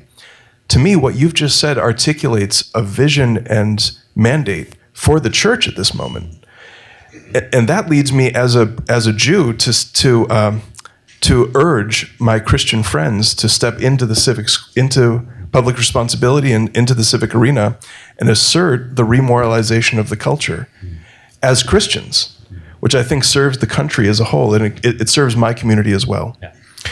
I also want to have one thing that I'd like to say, a thought that is triggered in response to the very wise things that Mary said about the birth rate in Israel. Of course, it's true that even among secular Israelis, the birth rate is considerably higher than replacement rate. But I also want to point out that in the mind of Israelis, that is deeply connected, the same motivation to military service and rising in defense of the civilians which were attacked on October 7th. Israelis are conflicted in all kinds of complicated ways about the hostages and whether the war aims articulated by Prime Minister Netanyahu are reconcilable with the saving of the hostages. All of these, those kind of debates exist in Israel, and they're in many ways tortured for Israeli civil society. However, Israeli civil society does not have, by and large and for the most part, deep guilt and anxiety about the need to assert its defense. And I have to say that as an American Jew living here with my neighbors here, for us, going to the grocery store on October 8th, it was just Sunday. Like my neighbors where I live, they're just going there buying their, like Fruity Pebbles for their kids. It wasn't a normal day, even though for me, the entire world had changed. Okay, that experience is very real. The West, and I think in America in particular, can also learn something from the Israeli willingness to stand up and assume military responsibility for the defense of its people. And I think that that is deeply connected to the faith in life, which is manifest in the birth rates of Israeli mothers. Thank you, Jonathan. I wanted to open it up to the panelists for any other thoughts that you wanted to share, although it seemed like you took initiative there to share them. But, and I want to take a short break before we begin our next panel at 3 p.m. But if no one says anything, I have my own thoughts and questions. I think the Hamas attack, October 7th, the war, it complicated everything, obviously. It clarified things too, right? But this Philos Catholic and the Coalition of Catholics Against Antisemitism, that was already in the works before the war. It was something that we've had our eyes on before. I have pondered in the last year, and speaking to those men, by the way, Mary has a great book called Primal Screams. Everybody should pick up here in the bookstore. But I've pondered a lot about the epidemic of loneliness as a former high school teacher who taught many of these boys how they're reacting on social media, the need to go out and talk to a real girl, why bodybuilder anti-Semites attack me personally, I don't know. But it's a strange thing they all have in common. So all this to say that this is something that has been on our hearts and minds from before the war, and I've thought a lot about, especially being Middle Eastern, how to untangle this issue with the current conflict. You can't entirely untangle it, but in some ways you can. And, every Catholic, in our real lives, most of us are not advising Bibi on politics, right? We do have our Jewish neighbors and our Jewish students and our schools and our communities.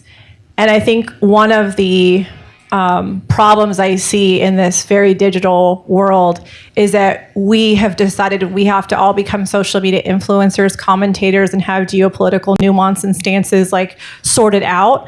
But really, in my little life, I just have a small life. It's a limited life where I meet real people and have real Jewish friends. And as Jonathan mentioned, which I was so grateful he did, this is a sin and a stain on my soul and on the souls of my fellow Catholic and Christian brothers and sisters. And so to keep us back into real life, real actual community, what influence do I have? So nobody's asking anyone to become to solve the Middle Eastern conflict. But I just wanted to see if you had any further thoughts on that. Those are the things that I've been obsessively thinking about for the last couple of years. I want to just share, I began by thanking some of my teachers and friends, and I want to end by offering another note of gratitude on a much grander theological scale, because I think that as a Jewish person, I'm looking out in the world and seeing something that is genuinely new under the sun. I think unprecedented in the long history of the Jews. I know that the metastasizing anti-Semitism, especially in online spaces, especially among the lonely and the suffering, is a real thing. And yet I also know that for perhaps the first time in history, there are millions of Christian friends that do not feel that way and feel the opposite.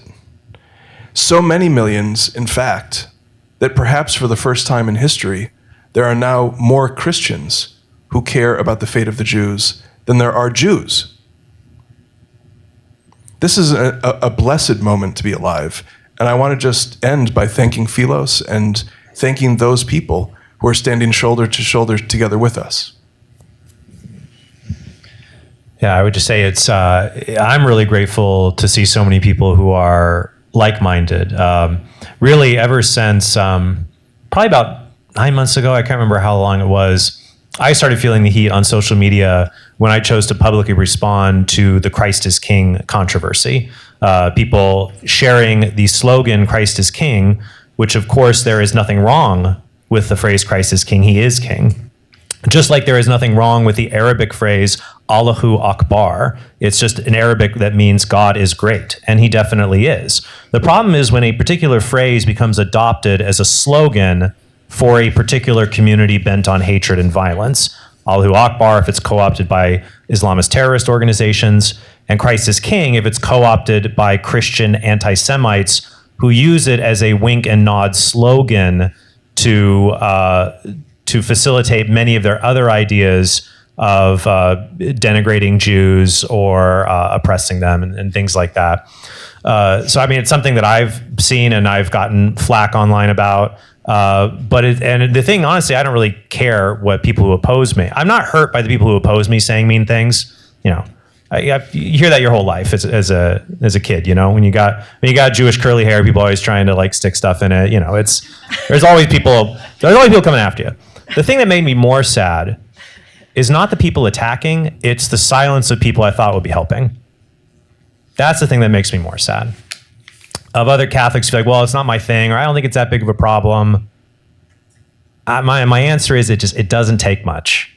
It doesn't take much. I think that of all the general population, the percent of people who believe totally radical transgender ideology is comparably small. But they have had a disproportionate impact on society to cause harm to others. Even if percentage-wise, you know, people who are viciously anti-Semitic is a small number confined to the internet, they can have a disproportionately large outcome in society and cause harm, including great harm. And just to be those Catholics and Christians who will stand up. I think about the new film that came out, Bonhoeffer, for example, the work of Dietrich Bonhoeffer for Protestants, or looking at Catholics, those who are willing to stand up with truth. I love the witness in the Middle Ages. In the 14th century, you had the Black Plague, which, you know, if something bad happens, it's the Jews' fault, okay? And it's like, oh, well, they're poisoning wells. But you had Pope Clement and his physician coming out, the Pope writing in official letters saying very clear-headedly, come on, people, how could the Jews be causing this when their own communities are devastated by this? Or don't say the Jews commit blood libel when it's just fairly common children go missing sometimes, even around Passover. So to have lay people, but especially the clergy and the magisterium, to respond with graciousness, and not just gracious platitudes, but to put forward sound, cogent arguments to say why anti-Semitism is dumb. That's something I would hope you would see more in the future. Thank you. Last thought. It's been an honor to share the dais with Trent and with Jonathan Silver. I agree with Jonathan wholeheartedly that something historic is happening here and has been happening here, and I look forward to watching it unfold over the rest of the conference. Thank you. Thank you, Mary. Thank you, Jonathan. Thank you, Trent. Thank you to our panelists. If you want to give them a round of applause.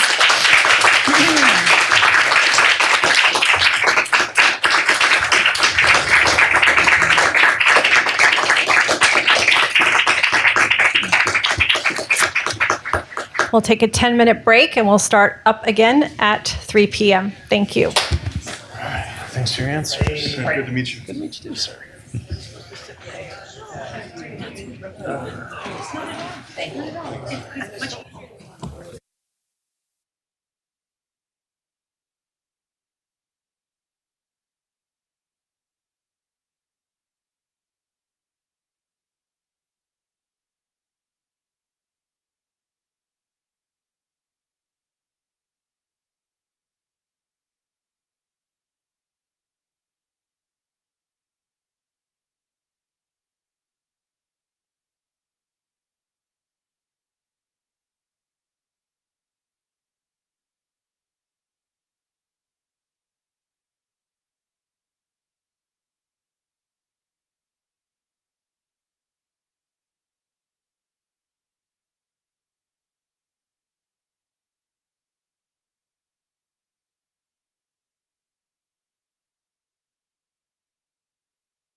Well, we want you. You have more to say about this than I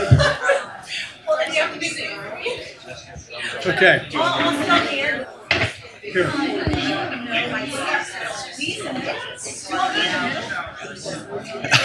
Yeah, we don't have, you only have one.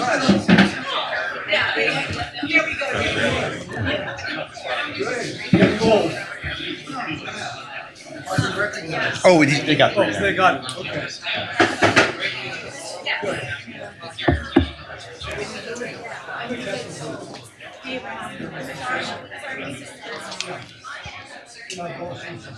We are now going to transition.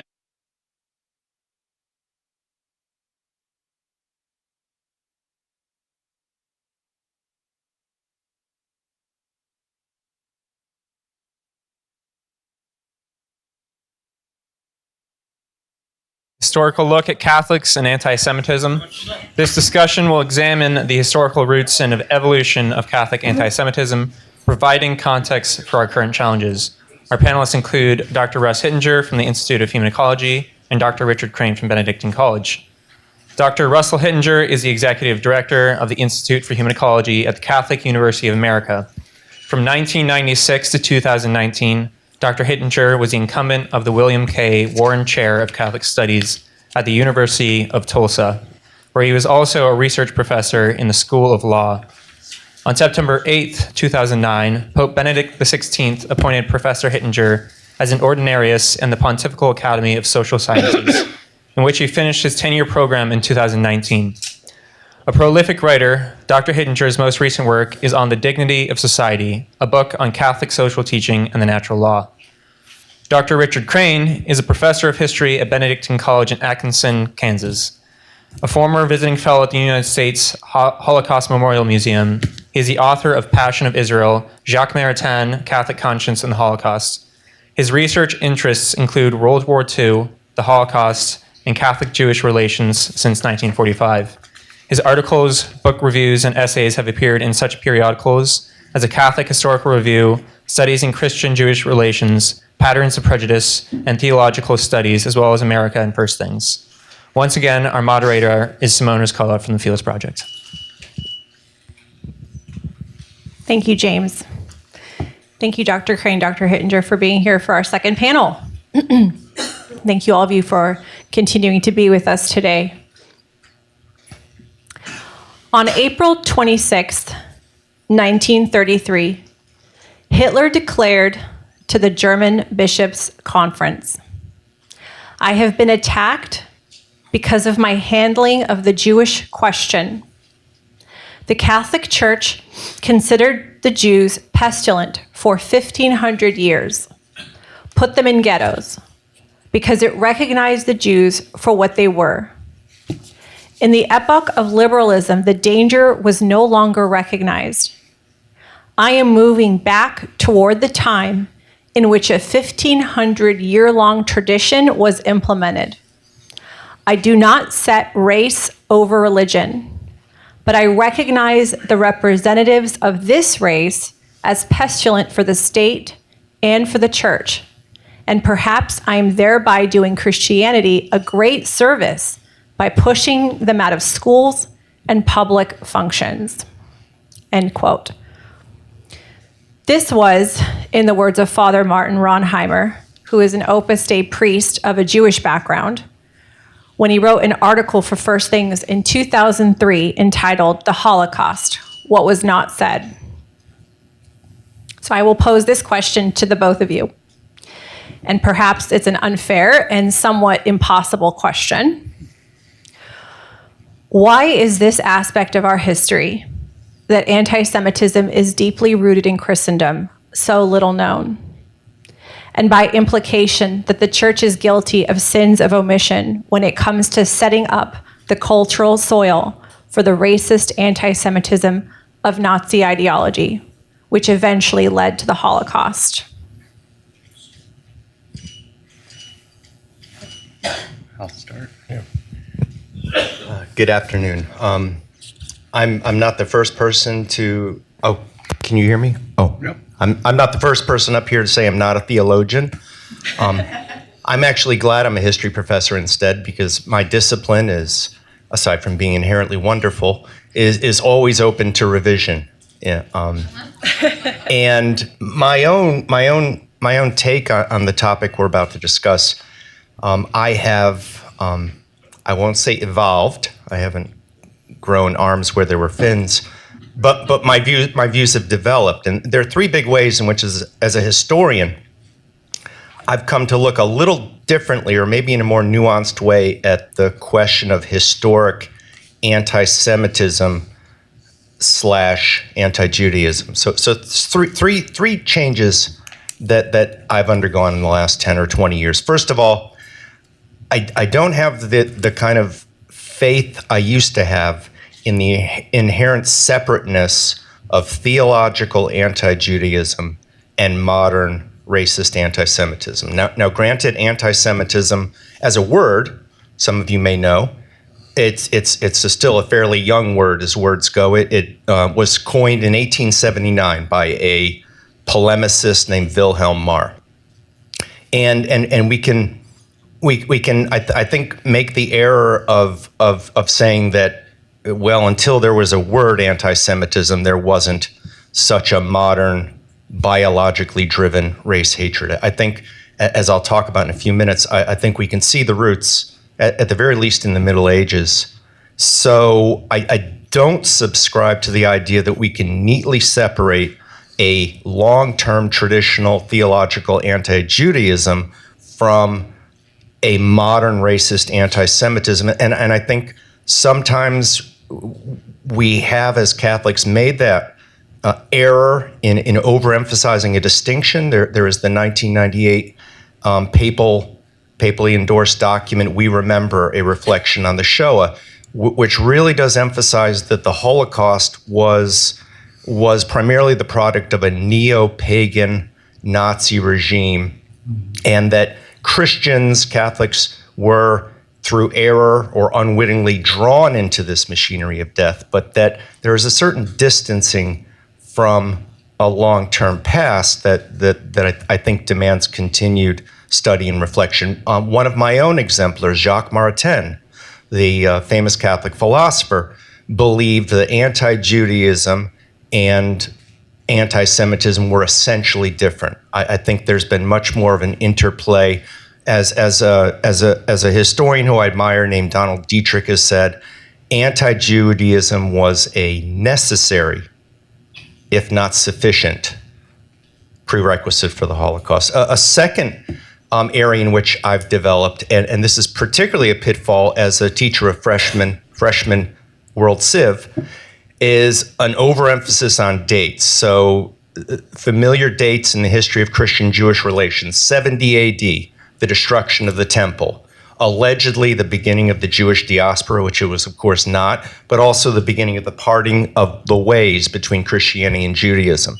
313, the Edict of Milan, when Constantine and his eastern counterpart Licinius granted toleration to Christianity, and Christianity is now on its way from a persecuted sect to becoming the dominant religion of the Roman Empire. Or for that matter, speaking of the Roman Empire, 476 AD, the fall of the Roman Empire in the West, the end of imperial authority, and the beginning of the increasing authority of what will come to be known formally as the papacy.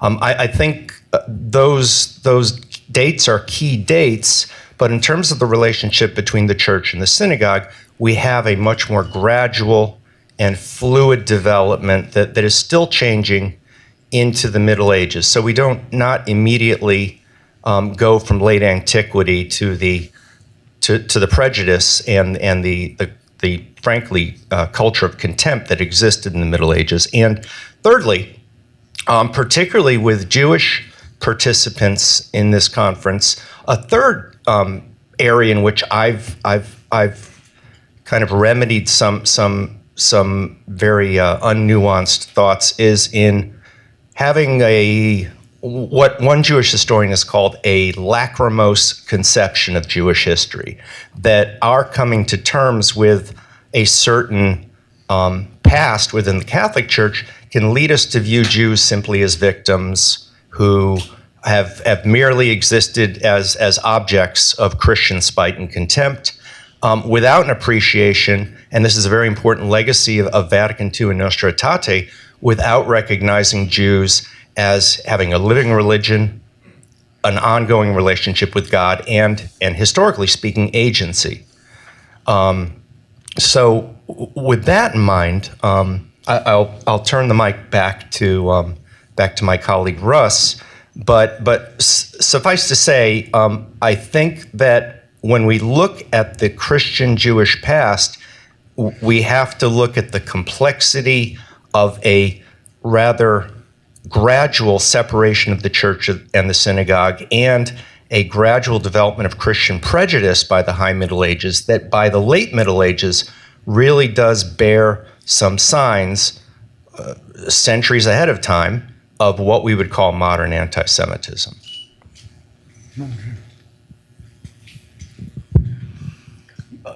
Having grown up in the 50s and into the 60s, my answer to your question, no problem, we won World War II. I mean, that's how I was raised. Military family on both sides, by the way. Problem is over, we won. Which was an easy position for an 11-year-old to take, right? 11-year-old kids today wouldn't even think of it. Now, I do want to talk about two mysteries, certainly two questions. Why did it take the church so long to write two declarations, which are rather small, on problems that had been hounding the church for 1,000 years? Why did it take so long? And why did they turn out to be two of the three shortest documents of the council? Sounds suspicious. I think I could convince you that's not suspicious. It was very prudent how this was done. The second mystery is, I'll begin with the second one. Yes. I've got to really talk into the microphone. Okay, I got it. Because I'm talking in my head, not to the microphone. Okay. The suffix dom, we say Christendom, of course, it depends on the Latin for domus. It's a place people live. Christendom is not just an ideology or a theology, it's the places where Christians live. Not Muslims, not Jews, not Vikings. It's where Christians live. And some of them are cities, some of them are realms. And even with the Islamic world, we share this notion. Where there's a domus, or a domicile, where people of a certain religion live, by and large, people who are not of that religion are only allowed in that domus if they are traders or if they are diplomats. By the way, Muslim cities and domains were organized exactly the same way. You don't just waltz into an Islamic domain. Those cities, those places are designed for life, architecture of people that have the same religion. Even their armies are organized according to the Domus, whatever it happens to be. And here's the mystery. When Jews came into Christendom, even from its earliest stirrings and 8th and 9th century about, they did not enter Christendom with armies or navies. Everyone else came in with armies and navies. Vikings came in with navies, and basically a Marine Corps is what the Vikings had. They could land and take towns and provinces. When the Moors, the Muslims came, they came with armies and navies, very good ones, by the way. You know that the walls around St. Peter's in Rome were not there to keep out German barbarians.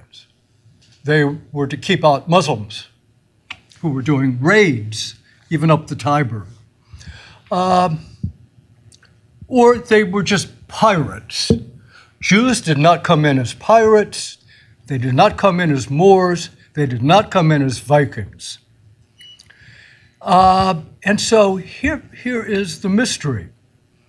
In one way, they were the least dangerous. And they immigrated in all over what we call the old domain of Christendom. But they were the most persecuted. This is truly a heavy thing to say. By the way, by and large, they were invited in because they brought skills that were necessary to those domains, scientific, economic, and so forth. They, however, were the most deeply and persistently persecuted people. You know, we never persecuted Vikings. And I'm not even sure we persecuted very deeply Muslims until the very end of the 15th century in Spain, where they're expelled. But we persecuted Jews. And I've thought for all of my adult life that this is a terrible question, because it's obvious what the answer is. It was anti-Judaism, for sure. I don't think people of the 8th and 9th century were as hung up about racial things, to be perfectly honest.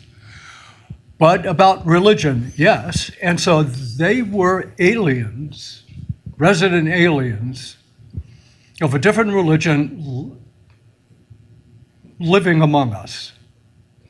Us, well, a long time ago, to be sure. And so, why did it take so long? Because there's an obvious moral question and theological question that has to be resolved. Why do we have to begin with two rather short documents of the Second Vatican Council? That is Dignitatis Humanae and Nostra Aetate. By the way, they're published at the very last moment of the Vatican Council. George can correct me. I think the last day, the very last day. They were worked on very, very diligently because they were, each of them, potentially explosive documents. Now, I can give an answer that will save the innocence of the council on why the two most politically explosive documents would be held up to the very last day. There's a good reason. And I'll just do it quickly, and it's this. There are different kinds of documents that have juridical and legal status going back hundreds of years. So a constitution is different than a declaration. Well, let me give the American example. In July 1776, representatives of the different colonies signed a declaration. A declaratio, according to accepted, both continental and English legal experience, is always a message to an outsider to make a declaration. Our Declaration of Independence is not a constitution. We wouldn't have a constitution for another decade. We had an alliance of state governments that was eventually abandoned. A constitution is always for the inside. So the constitutions and decrees of the Second Vatican Council have to do with the church. They're called constitutions. Or the church in the modern world, Gaudium et Spes. Or Dei Verbum, a constitution on divine revelation in Scripture. Okay. Those are inside baseball. They are written by and for the church. Okay. Declarations are for outsiders, even though it's only insiders talking. So when our representatives met in Philadelphia in 1776, they were all insiders. But they were written for, does anyone remember who was addressed? No, the whole world, the world. This was issued for the world. The conscience, the good conscience of the world. Because we're not insiders with the world. We're only insiders because we're all colonialists. Okay. So this is exactly the model that was being followed at Vatican II. Time-tested, centuries old. The title of a document used to mean something. So they issued 3 declarations, one on education, one on relations with non-Christian religions, and then one on religious liberty. It was religious freedom and the non-Christian religions that were carefully written. Maybe even too carefully. I like Nostra Aetate the best because they managed to keep it to 2 pages. And 2 pages long. You could read Nostra Aetate in 15 minutes, easy. Okay. Dignitatis a little more because this one had even more ramifications, politically and legally and theologically for the church. Interestingly, when they wrote Dignitatis Humanae, by the way, they had to incorporate 2,000 corrections. The General Council kept on getting reports from the committee on this document and parts of the document and insisted on corrections. 2,000 corrections are represented in the final document, which you can read in a half an hour. If you're college educated, you can read that in a half an hour. So they proceeded carefully. And here's an interesting thing they had to do with religious liberty. Besides say that we're not in the business of suppressing it anymore. The original part 1 of Dignitatis was actually scriptural, biblical, and theological. That is, it was from an inside point of view about what we think theologically about the church's status in the world and whether the church is an armed force. Yeah, ouch. And part 2 was to be a message to the world that we want everyone to hold a position of appropriate legal and constitutional protections of religious liberty. And not at the very last minute, but in the last year of formulating this, they had to switch them because the obvious issue came up. why would you defend the church's religious liberty first if this is going to be a declaratio to everyone? So they made the general argument for religious liberty, the first part, and the church, the second part, as an act of a kind of humility, or at least a humility in the face of a bad track record going backwards. Okay. And by the way, it was the right decision to make, even though philosophically, well, at least theologically, they were right to have the church first. But that's the kind of thing you do in constitutions and decrees. Remember, this is to be a declaratio. And so they finished their work on Nostra Aetate, as I say, in 2 pages. It's remarkably smart. That is not just what they say, but how they ended up saying it in 2 pages.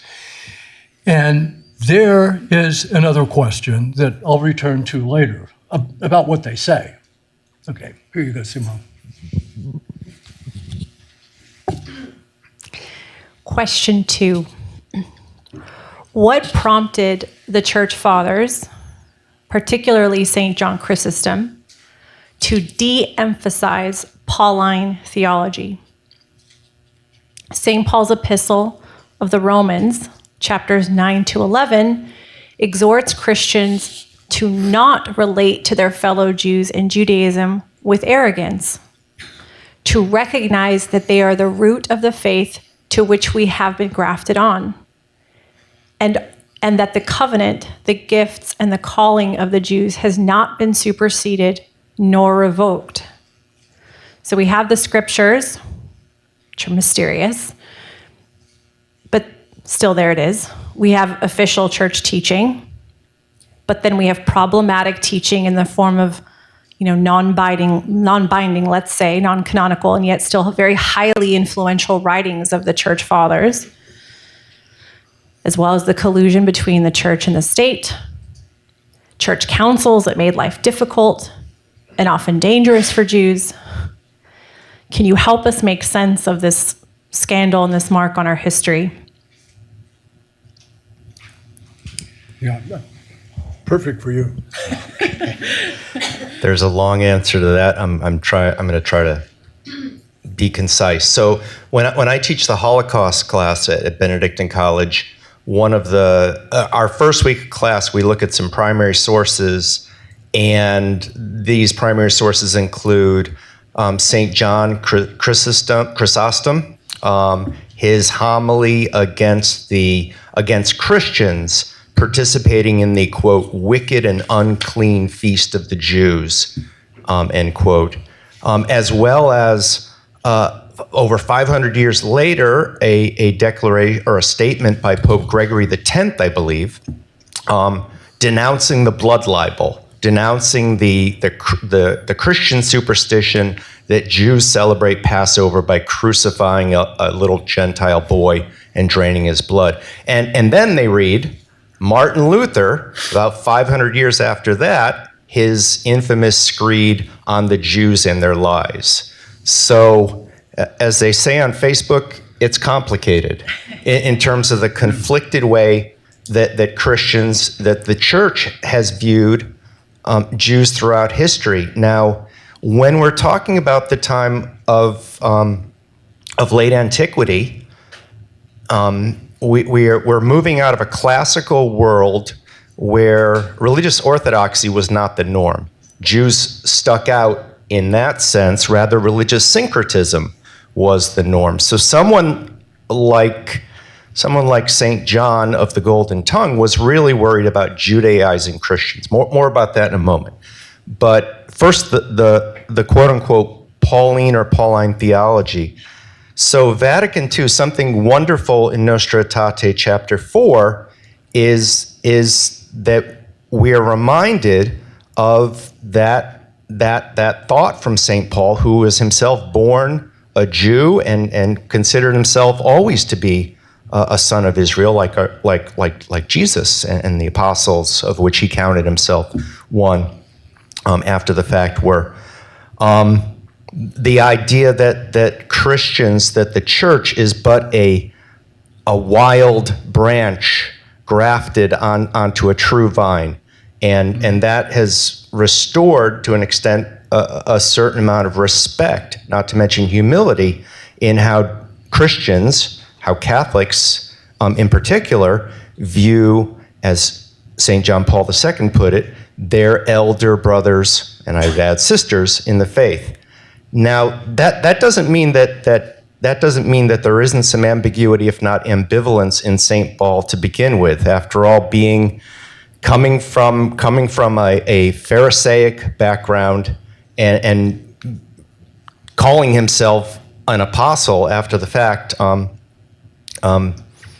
that's an interesting position for him to be in. And the way he writes about those who are following the Jesus movement and those who remain wedded to what the emerging rabbinic Judaism, I'll take an example from, Simone mentioned Romans 9 to 11. Just to read two verses. In respect to the gospel, talking about Jews, they are enemies on your account.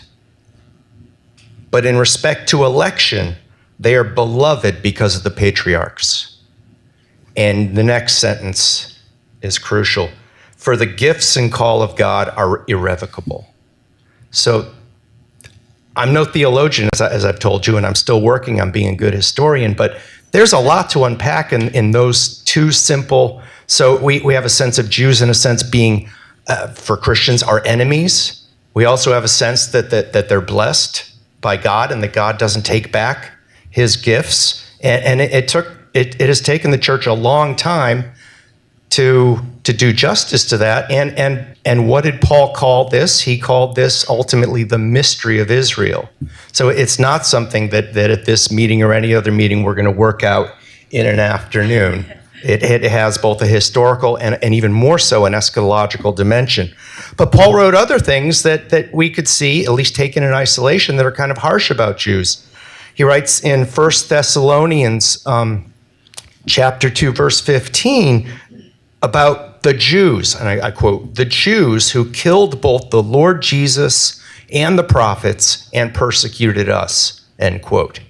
So as Christians, we have to deal with these scriptures in their totality with the help of the magisterium and responsible theologians. So the point I'm making, Simone, is that what we call the adversos Judaeos tradition that was forged by church fathers like St. John of the Golden Tongue selectively drew on scripture, but it did nonetheless draw on scripture.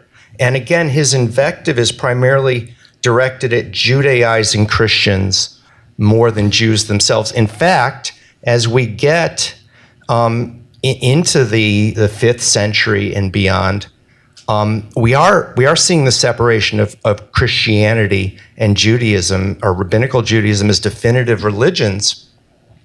But the church and the synagogue are still in the same polis, they're still in the same marketplace, and frankly, they're still in competition. I was blessed to go on a Philos Project trip to the Holy Land this winter, and one place we went was Capernaum on the north shore of the Sea of Galilee. And we got to go to the synagogue at Capernaum where Jesus taught. And we got to look at those archaeological ruins. But we also got to see the excavation of the first Christian church in Capernaum. And they're about as far apart as the length of this room.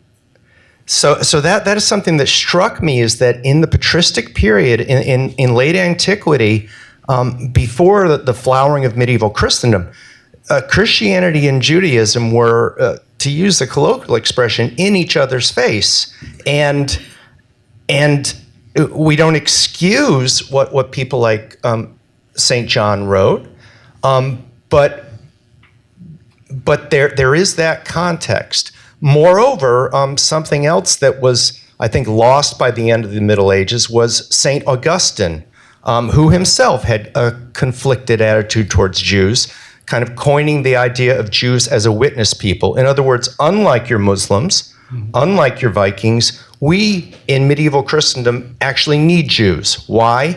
Because, well, 2/3 of our Bible is Jewish. Our Lord and Savior was Jewish. His mother and the apostles were Jewish. And also, Jews serve by their rejection of the Christ as a witness to what happens when we don't have faith in God through Jesus Christ. So the idea, it was vulgarized as you may despise them and persecute them, but do not slay them. Of course, by the time we get to the Crusades, that admonition, that controlled, measured contempt that was part of a Christian order is lost. But it takes centuries to get there. And in the course of the Middle Ages, by the time we get to the Spanish Reconquista and the Inquisition seeking to root out false converts, conversos, and the law of the limpieza de sangre, the blood test, the idea that Jewishness is perhaps an irrevocable and unchangeable trait, that evolution happens within Christian Europe. But it takes an awful long time. And I would argue throughout that period, it's less a forgetting of the scripture as a selective implementation of it. Good answer. Thank you. Thanks for saying that, because I'm holding back. All right. Dr. Crane, I'll address this question to you. There were obviously holy men and women, saints like St. Isidore and St. Gregory the Great, who were lights in dark periods. But it seems to me there were also a few good men and women like Jacques Maritain, who really did change the course of history by influencing men like Pope Paul VI and most especially Pope St. John Paul the Great. Will you tell us a little bit about his significance, about the significance of Jacques Maritain and really changing the way that the church understands and relates to Jews and Judaism? I am going to unabashedly work from a crib sheet, not because I need help saying anything about Jacques Maritain, but I need help not expressing it in 208 pages. If you're interested in that expression, I did see a copy or two or three of that book out there. So Jacques Maritain is, a lot of people know him as perhaps the most famous and influential exponent of Thomism, of Thomist philosophy, not as a fossilized scholastic manual, but as a philosophy and theology of being in the world and beyond the world in modernity in particular. So making Thomism an enduring approach to not just understanding theological or philosophical abstractions, but the challenges of the modern world. And he was very much an influence on Vatican II. Pope Paul VI, who called Maritain mio maestro, my teacher, honored Maritain by handing him the letter that was drafted to intellectuals and scientists. So he was, in fact, he even behind the scenes was offered a cardinal's cap, which he declined. He was nearing the end of his life. So Maritain, a very influential thinker in his own right, was also someone who went through an incredible evolution in his view of Jews and Judaism that in the long run turned out to be influential on the Catholic Church and helped to influence the approach in Nostra Aetate. But it took a long time for him to get there. So Jacques Maritain and his wife Raisa, who was herself, her family were refugees from the Russian pogroms. They both converted to Catholicism in the first decade of the 20th century in Paris, a very romantic and intellectually vibrant city, the City of Lights. So their conversion journey started with a suicide pact. So they're walking together in the Jardin des Plantes, and in thorough despair at the simply positivistic, scientistic, almost nihilistic teaching that they were receiving at the Sorbonne, where the very word truth could only be said with ironic scare quotes. This is from Rais's memoir. Does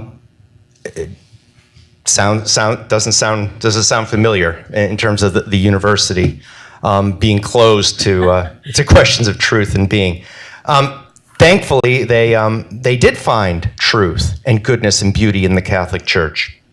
But this was an interesting time to become a Catholic in 20th century France. This was in the wake of the Dreyfus Affair, which saw a lot of Christian bigotry as well as more modern racial anti-Semitic bigotry. And also there was the very convulsive separation of church and state, which was really a hostile series of secularization laws pushed by the French Third Republic. So French Catholicism was in defense mode, was in fortress mode, and this is also the time of Pope Pius X and the anti-modern oath, etc. So Maritain gravitated towards what we would call right-wing and ultra-nationalist doctrines, in France typified by the so-called Action Française, which was both a monarchist and an anti-Semitic organization. So Maritain could write in the early 1920s the following: Jews, Jewish intrigues, and the Jewish spirit can be found at the origin of most revolutionary movements in the modern era. This sounds like some things that Jonathan and Trent were mentioning in the last panel, right? The idea that Jews control the world and anything bad in the world, the Jews are clearly behind it. But Maritain, in part under the discipline of Pope Pius XI, who banned the ultimately secular nationalist movement Action Française and forbade Catholics to participate in it, Maritain didn't do quite a 180, but he rethought the intersection of the spiritual and the temporal. And as he, let's say, warmed up to modern ideas of at least potentially entertaining democracy and pluralism, he also became very much an avowed anti-fascist. This is the 1930s that we're getting into, and also was horrified by the anti-Semitism of blood that was directed against so many millions of Jews in Eastern and Central and Western Europe, including his own wife, Raisa. So Maritain goes from being almost an anti-Semite, I would say not quite, to a philo or philo-Semite, depending on how you want to pronounce it. Now, one theorist of anti-Semitism and philo-Semitism says that in some ways philo-Semitism is almost as bad as its evil twin, because it tends to look at Jews as an essentialized body rather than as individual people, and can also, in a positive, idealizing way, contain stereotypes. But Maritain seek to move beyond that kind of generic philo-Semitism and really thought hard about what St. Paul was saying about the relationship, the necessary relationship between Christians and Jews. And he's thinking through this tortured history and this unresolved theology at a time when the Holocaust is beginning. The Holocaust is happening. So how does our God and the God of Israel allow this to happen? For Maritain, this was the veritable passion of Israel, that Jesus was suffering and dying with his fellow Jews. And he believed, influenced by some Jewish thinkers and his dear friend, the painter Marc Chagall. How many of you have seen a painting by Marc Chagall? He did several where Jesus is crucified, and the Jesus who is crucified is wearing the talit, and in other words, it's a Hasidic or it's an observant traditional Jew who's up there on the cross. So Maritain saw a crucifixion of the Jews, a passion of Israel, that was at its heart an attempt to destroy the people of Jesus, that there was a Christophobia at work. And he believed, and I think this was Jonathan who said it in the last panel, that anti-Semitism is not just a problem for Jews, although in the 1940s it was a horrific problem. It is a matter, and I quote, of life and death for Christians. It is as he put it, the fifth column in the Christian soul. So after the war, he was the ambassador, the French ambassador to the Vatican. He sought to get Pope Pius XII to issue an encyclical, once and for all condemning anti-Semitism. Pope Pius XII, always prudent, diplomatic, measured in his language, and of course there's considerable debate about that kind of circumspection during the Holocaust itself. Nonetheless, even after the Holocaust, didn't think it was time, didn't see it as his place to issue that kind of a definitive statement. However, Maritain was overjoyed, at least in a measured sense, at Nostra Aetate, that Russ has been talking about and we'll talk about more.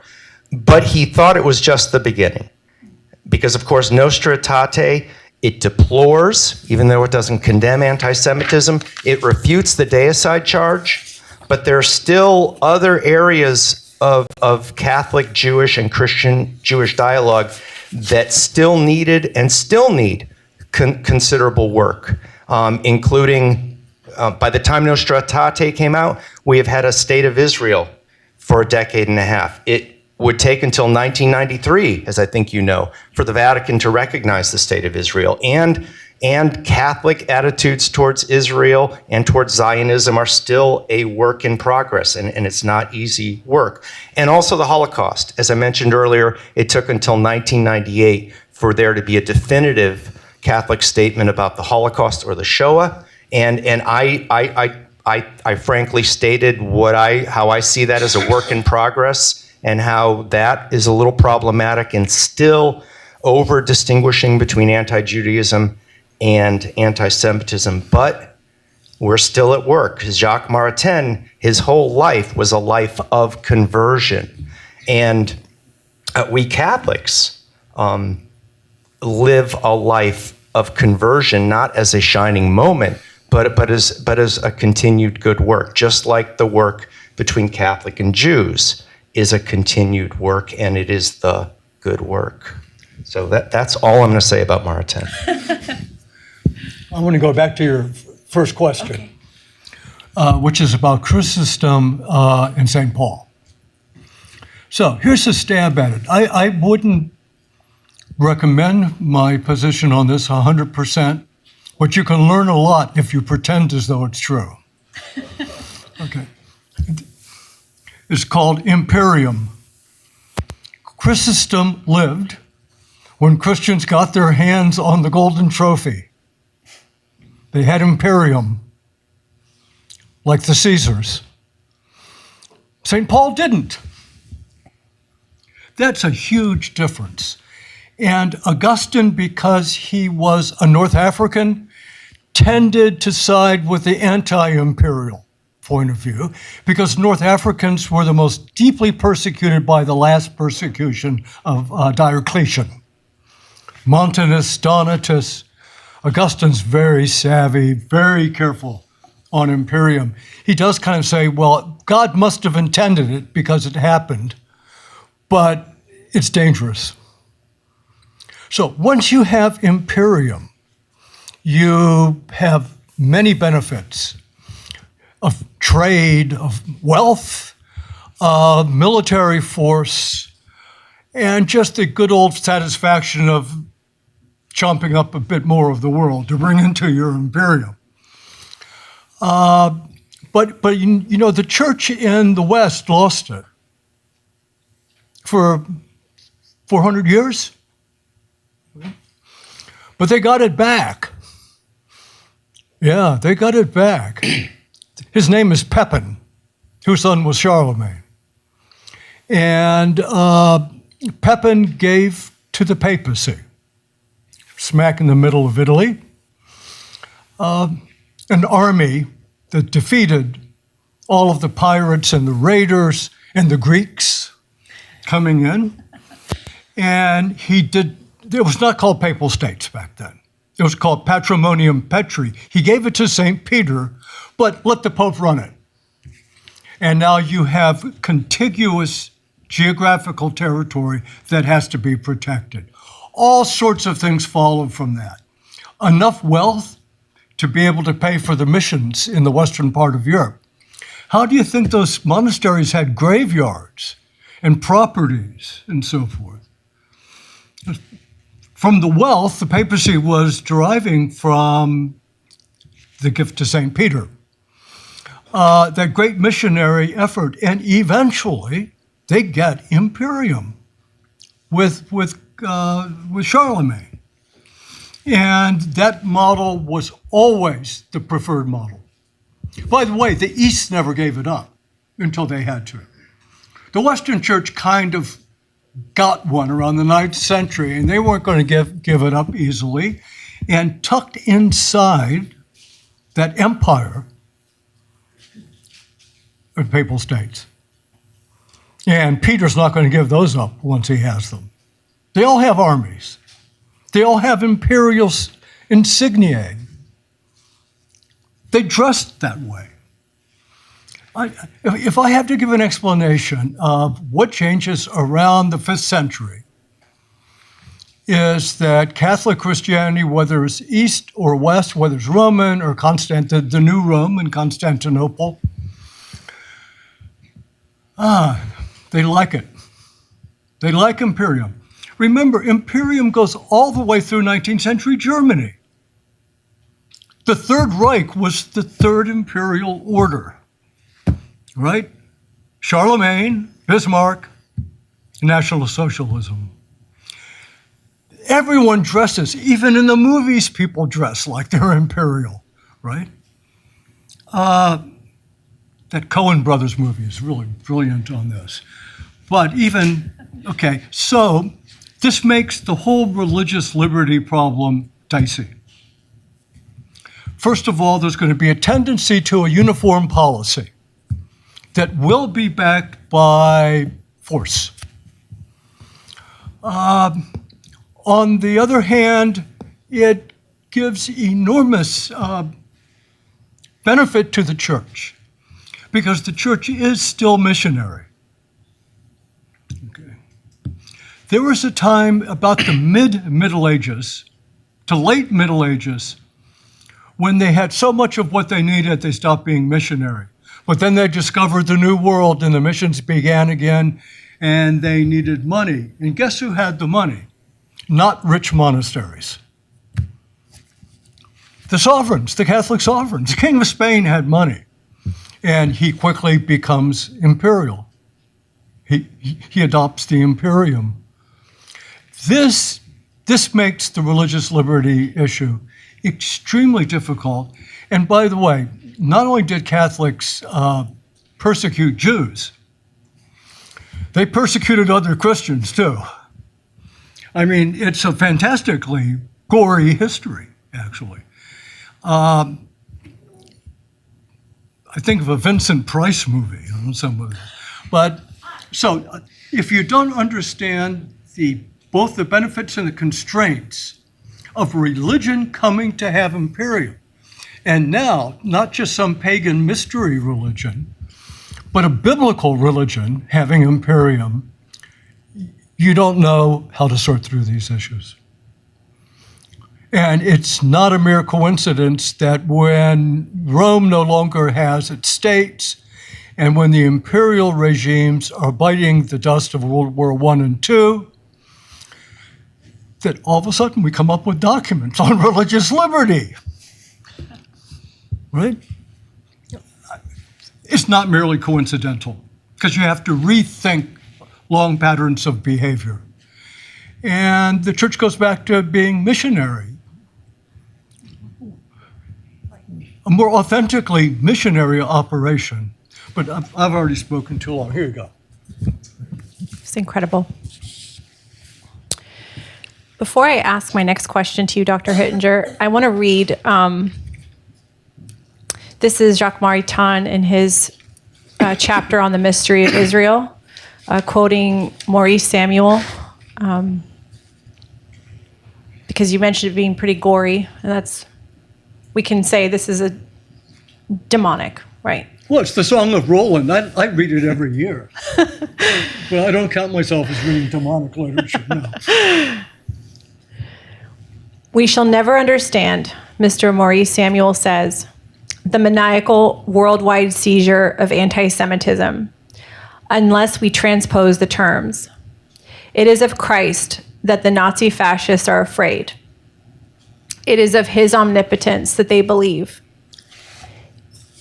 It is him that they are determined madly to obliterate. But the names of Christ and Christianity are too overwhelming, and the habit of submission to them is too deeply ingrained after centuries and centuries of teaching.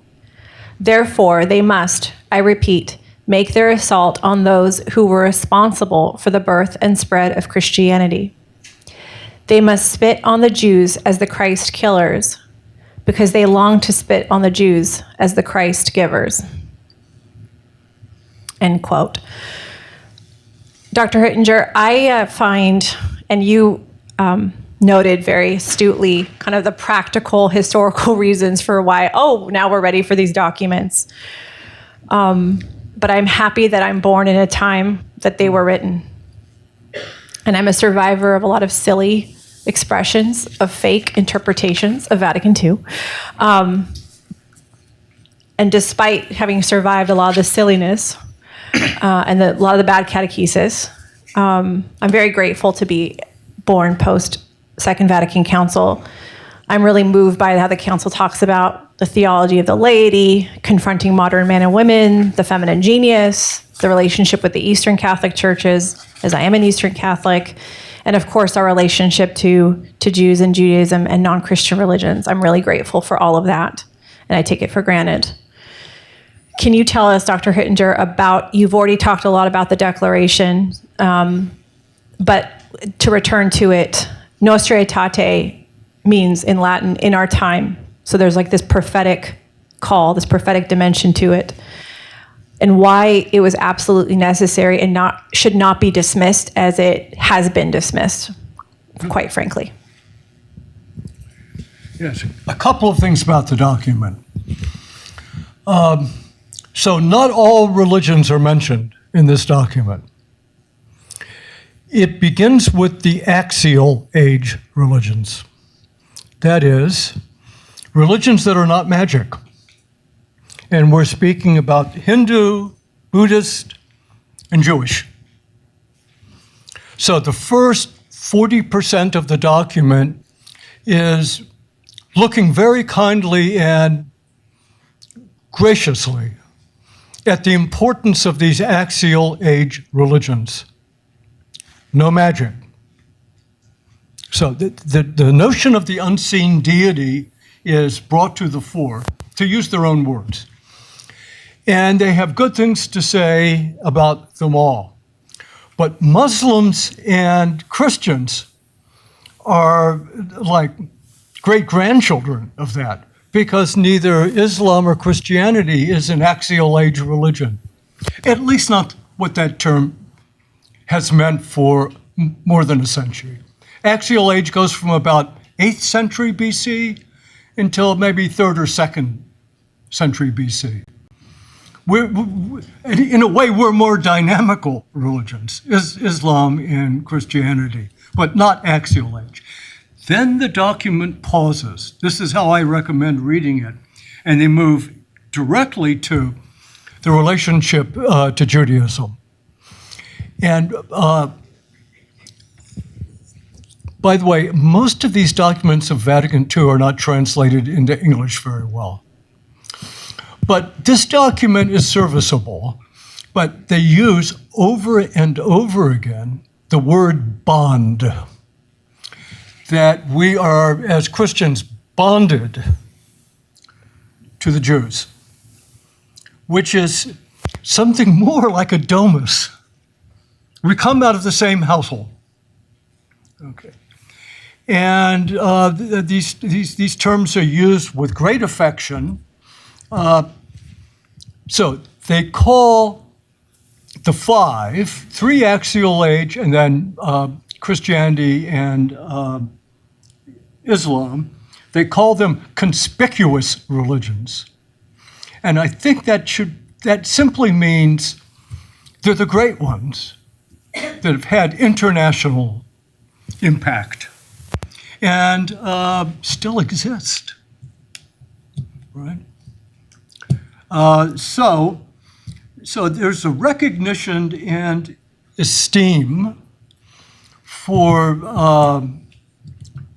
the Jewish religion to which we are in many ways bonded. And that word bond means something to Catholics. So, for example, you make a marriage bond. In my condo association, we do not have a bond. I can guarantee you. We do have a legal document, that is for sure, but we are not bonded. A bond has to do with a social order that has a common end and a shared means of achieving it together. That word is not used with the other religions. It's in this document only used with Jews. And so they had to write this carefully. Notice how brief it is. The words were selected smartly. And so, how did they get away with not writing a longer document, since this is only a half a generation after World War II and Holocaust? And I'll tell you why.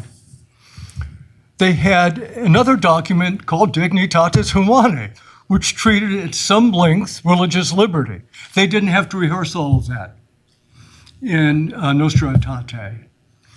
They had a constitution on the church in the modern world. By the way, it's not modern world as huius temporis, these times. They over-ontologized the title in English. The Constitution Lumen Gentium on the nature of the church, and the Constitution on Dei Verbum, the Word of God. So they didn't have to replow all those things into Nostra Aetate. And I'm not even sure how they would have done it then. They would have had to have taken another decade to do that, to weave all of that together. But all those documents bring out different aspects of the question we're dealing with.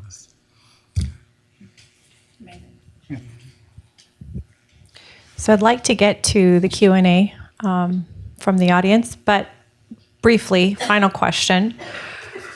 I don't think most Catholics are aware of the ins and outs of Jewish-Catholic relations of the last three popes, Pope Francis, Pope Benedict the 16th, and Pope St. John Paul II. And our friend George is going to speak about John Paul II in the closing keynote presentation tonight. But Dr. Crane, Dr. Hittinger, would you briefly comment about these pontifical histories in this regard? Sure. Good. I'm going to add one point to something Dr. Hittinger said first, if I don't mind. There's always a risk of following eloquence with pedantry, but here I go. When my colleague talks about the Christian-Jewish bond, the necessary bond from Nostra Aetate, historically, we need to remember that we have tried to do without that bond, and that was what I would call, if it was going to be a best-selling book today, the Marcion option. The heresy of Marcion, for anyone who doesn't know it, in the 2nd century, when Christian doctrines were still being worked out, when we were still working on what was in and what was not in the canon, Marcion, a convert to Christianity, wanted to purge the Bible of all of its bad Jewish stuff. In other words, basically leaving the Gospel of Luke and some of Paul's letters, and that's it. Nazi Germany, they established the Deutsche Christen Church, a Jew-free Christianity with an Aryan savior who was killed, of course, by you know who. So there always is that option. One more. Oh. Augustine was such a man of Scripture, especially the Old Testament, what Christians call the Old Testament. He wrote commentaries on Genesis 1 3.5 times. And he was never satisfied. He got it quite right. And so Augustine was dealing with he dealt with Pelagius too, but he was dealing with the other Manichaeans, okay, which were anti-Jewish. And I think this helps to explain why Augustine, on some of these topics that we think late 20th century, early 21st century Catholics have to deal with, you'll find strong resonance in Augustine, especially the later Augustine. You know who he claimed was the greatest saint before the coming of Christ? He insists on it, actually. Job. Wow. The book of Job, even though Job was not a Jew. You should read him just look in the index and find Job. You'll find his things, what he has to say about this. So there is a segue from my hijacking of your question. No, so great. in the wake of there are several church documents in the wake of Nostra Aetate, including in 1974 a document about implementing Nostra Aetate in catechesis, where the heresy of Marcion is addressed. And I think, although my colleague and of course George Weigel, in terms of Saint JP2, will go into much greater detail. I think all of the popes of the new millennium have pointedly stated that there is no going back to the old misunderstandings of Christianity not having in its very identity, its self-identity, a sense of its Jewishness. And the covenantal relationship between Jews and Christians, which, as I think it was Trent in the first panel, said that can be tricky. We don't want to go to either extreme heretical pole of supersessionism and replacement theology on the one hand, or simply blithely as Christians relativizing Christian understanding of salvation, but all three of the millennial popes, I would say, have not only endorsed Nostra Aetate's continuing mission, but particularly in the case of John Paul II and Francis, back when he was an archbishop in Argentina, close friendships with Jews and mutual respect on a personal and theological level. And of course, I'm in awe. Simone mentioned the post-papal reflections of Pope Benedict XVI on De Judaeis. Yep. And simply, I'm personally in awe of that particular essay. So I think it's to the credit of the Catholic Church that the popes who have followed into the 21st century have not dropped that ball, which is a very much a layman's way for me to pass the microphone to someone who will put it better. Thank you both so much. I do find that I'm excited to be, again, part of this historical moment that I'm glad was mentioned in panel one, because now what is the church going to look like when we really do, in our hearts and minds, regard our Jewish brothers and sisters? And I like Pope Benedict, what he says, as fathers in the faith. I like that even better than elder brothers, but fathers, Pope Benedict. And that document is incredible. I also find it very prophetic that the most recent doctor of the church, St. Irenaeus of Lyon, who was declared a doctor in 2021, is the guy that kept the Marcion heresy out and said that the Old Testament, the Hebrew Bible, is part of our faith. So we will be bonded eternally. I messed up the Q&A. It's break time now. But this guy's happy. But we are receiving all of your questions via the Google form, and they will all be addressed, even if they're after the conference. either through the Beyond Rome podcast, or I'll just email you and email these guys. We will take every single question very seriously, but also check out Philos Catholic. We do have an FAQ on there. We have the Coalition of Catholics Against Antisemitism on there if you want to add your name. There's a lot of resources. There's a reading list, a book list. So yes, apologies that I messed up, but I think it was worth it to hear these guys the way that we did. And then we'll be back in 15 minutes for the third panel. Thank you so much. Thank you both so much. Thank you.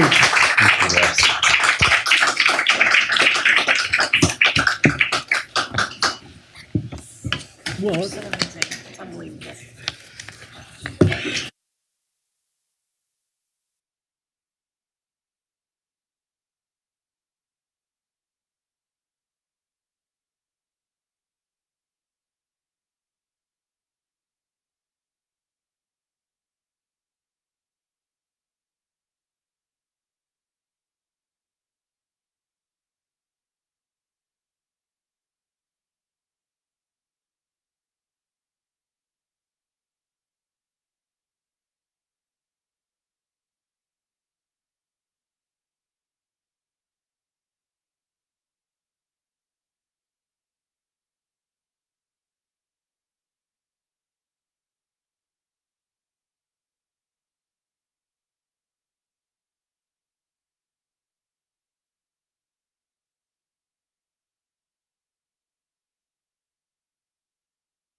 discussion, our panelists will offer practical strategies and tools to address and combat anti-Semitism within Catholic circles.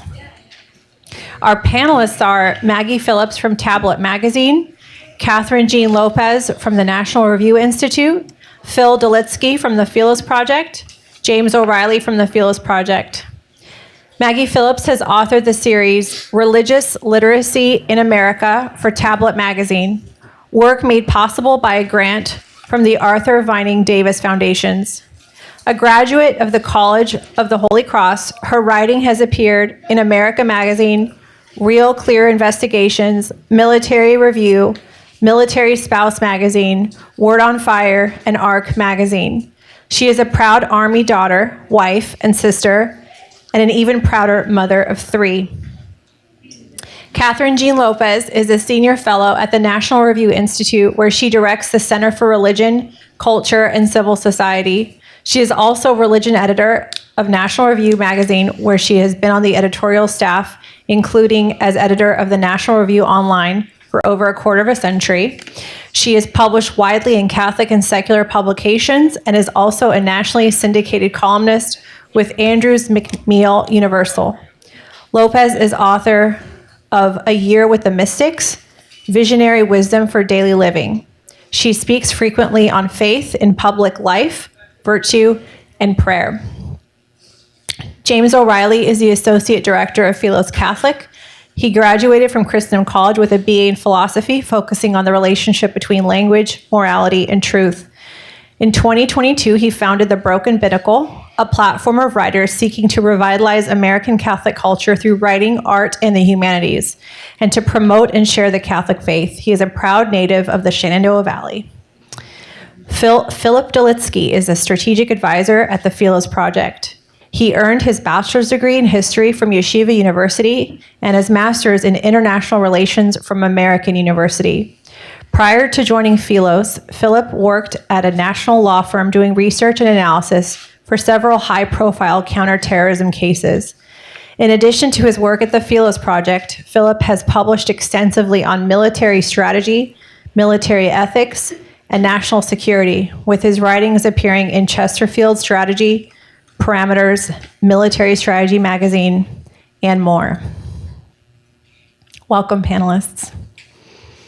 And hopefully I won't mess up the Q&A on this one. Okay.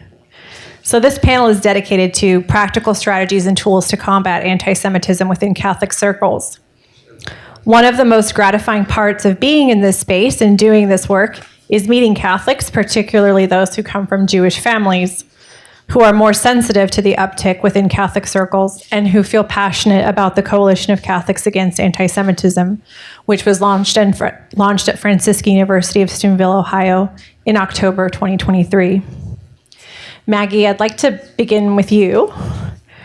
In your article for Word on Fire entitled, Christians Have an Obligation and a Way to Stop Anti-Semitism, what is the nature of this obligation, and what is the path that you propose? Sure. First, thank you, Simone. Thank you to Philos, Catholic Information Center, and to all of the panelists for your wisdom and insight. I don't have the PhDs and master's degrees and impressive resumes of everybody here, but I have a BA in Poli-Sci from the College of the Holy Cross. I have been at Tablet since 2020, and I slept at a Holiday Inn Express last night. So I think hopefully I have enough, behind me to kind of opine on some of this. So yeah, I think, I would like to start with church leadership. Church leadership needs to be proactive in encouraging their priests to educate their congregations at a local level about all of the amazing things we talked about here today.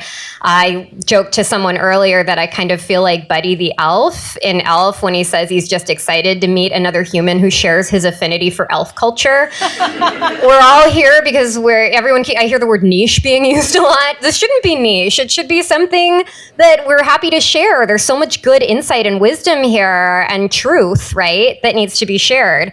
And then being present can be things that I've done myself.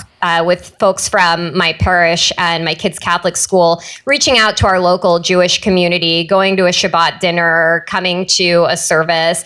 And we learned so much, showing up in a spirit of humility and just being there.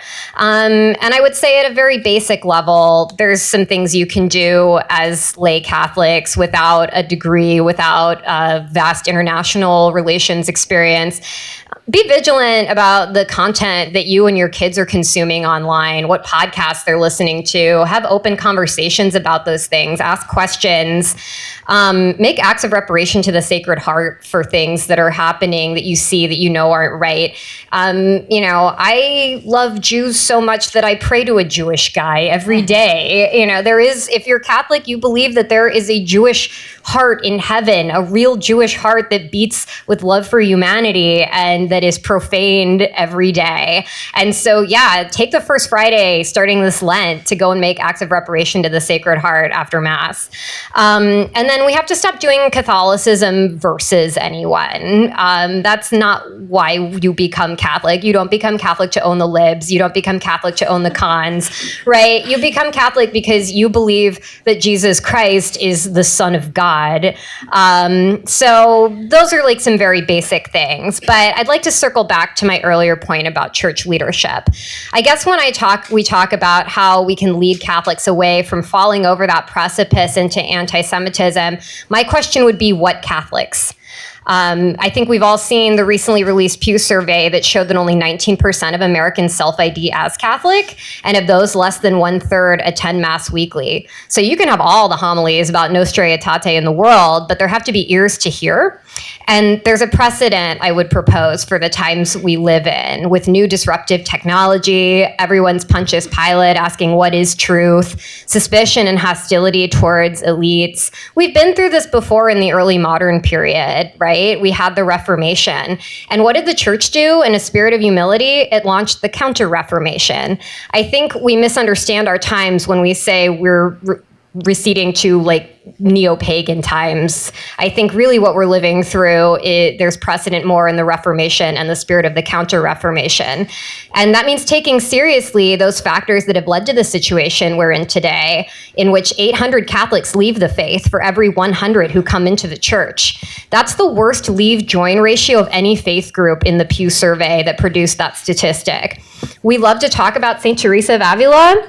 I do too. She's one of my patrons, and we think of her as a mystic. And we focus less on the reality that she was also highly pragmatic, and her day job was really a lot of it focused on administrative and fiscal reform. So I heard a lot in the last panel about approaching our past in humility, about the things that maybe we've done that led us to call for religious liberty. I think we also are called to a spirit of penance for the fact that there are a lot of dioceses in New York that are bankrupt because they're paying out victims of child sex abuse. I think there are places that have difficulty, if you read the pillar, with financial issues, things like that, addressing it in a spirit of humility, again, with the spirit of the Counter-Reformation, because we need to be able to speak as people who have authority. I have a colleague at Tablet, Liel Leibovitz, who was on the America Magazine podcast, Jesuitical. And Liel, if I'm remembering correctly, described himself as a Catholic fanboy. And he said that the Catholic Church is, in his opinion, the last remaining bulwark for human dignity and freedom in the world. It's our last line of defense, and we have no other. This is coming from an observant Jewish man, and that should humble all of us deeply. So he called us all to believe that act like we believe in Jesus. He challenged the hosts of that podcast to give up moderation for Lent. And he said, if you really believe that Jesus Christ is the Son of God and the Messiah, live like it. Live like there is a resurrected Jesus Christ in heaven that you have a personal relationship with. And what would the world look like if Catholics really lived like that? That, to me, got me so stoked. And there's a gettable middle. National Review, the most recent issue, I think, had a book review of a book called The Moderate Majority, Real GOP Voters, and the Myth of Mass Republican Radicalization by George Hawley. And it showed that most on the American right, you hear, if you're online a lot, you hear a lot about the new right and the new right and the new right. And Candace Owens is on Theo Vaughn and Stephen Smith. And that's all true. But the vast majority from the data that George Hawley found in his study is that most people find racism and anti-Semitism abhorrent. So our main task is just letting that moderate majority know that they need to speak up and confirm that they are the majority. There is a gettable middle out there, and I can go more in depth on that, but I think we should all take courage and heart from that and speak out as Catholics. And, Christ is king, but Jesus is real, and we need to live like it. Amazing. Before I follow up with a question for you, just because you said spiritual reparation, Sacred Heart, I'm going to read something that Jacques Maritain, quoting Leon Bloy, wrote in that chapter on the mystery of Israel, and you can take this to your prayer time. Suppose that people around you should continually speak of your father and mother with the greatest scorn and treat them only to insults or outrageous sarcasm. How would you feel? Well, that is exactly what happens to our Lord Jesus Christ. We forget, or rather we do not wish to know, that our God made man as a Jew, in nature of the Jews of Jews, the line of Judah, that his mother is a Jewess, the flower of the Jewish race, that the apostles were Jews, as well as all the prophets, and finally, that our holy liturgy is altogether drawn from Jewish books. How then can we express the enormity of the outrage and the blasphemy which lie in vilifying the Jewish race? Anti-Semitism is the most horrible slap in the face suffered in the ever-continuing passion of our Lord. It is the most stinging and the most unpardonable because he suffers it on his mother's face at the hands of Christians.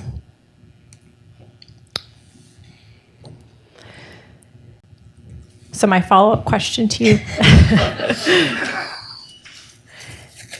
In 1985, the Vatican issued notes on the correct way to present Jews and Judaism in preaching and catechesis in the Roman Catholic Church, stating, and I quote, "Because of the unique relations that exist between Christianity and Judaism, linking together at the very level of their identity, relations founded on the design of God of the covenant, the Jews and Judaism should not occupy an occasional and marginal place in catechesis.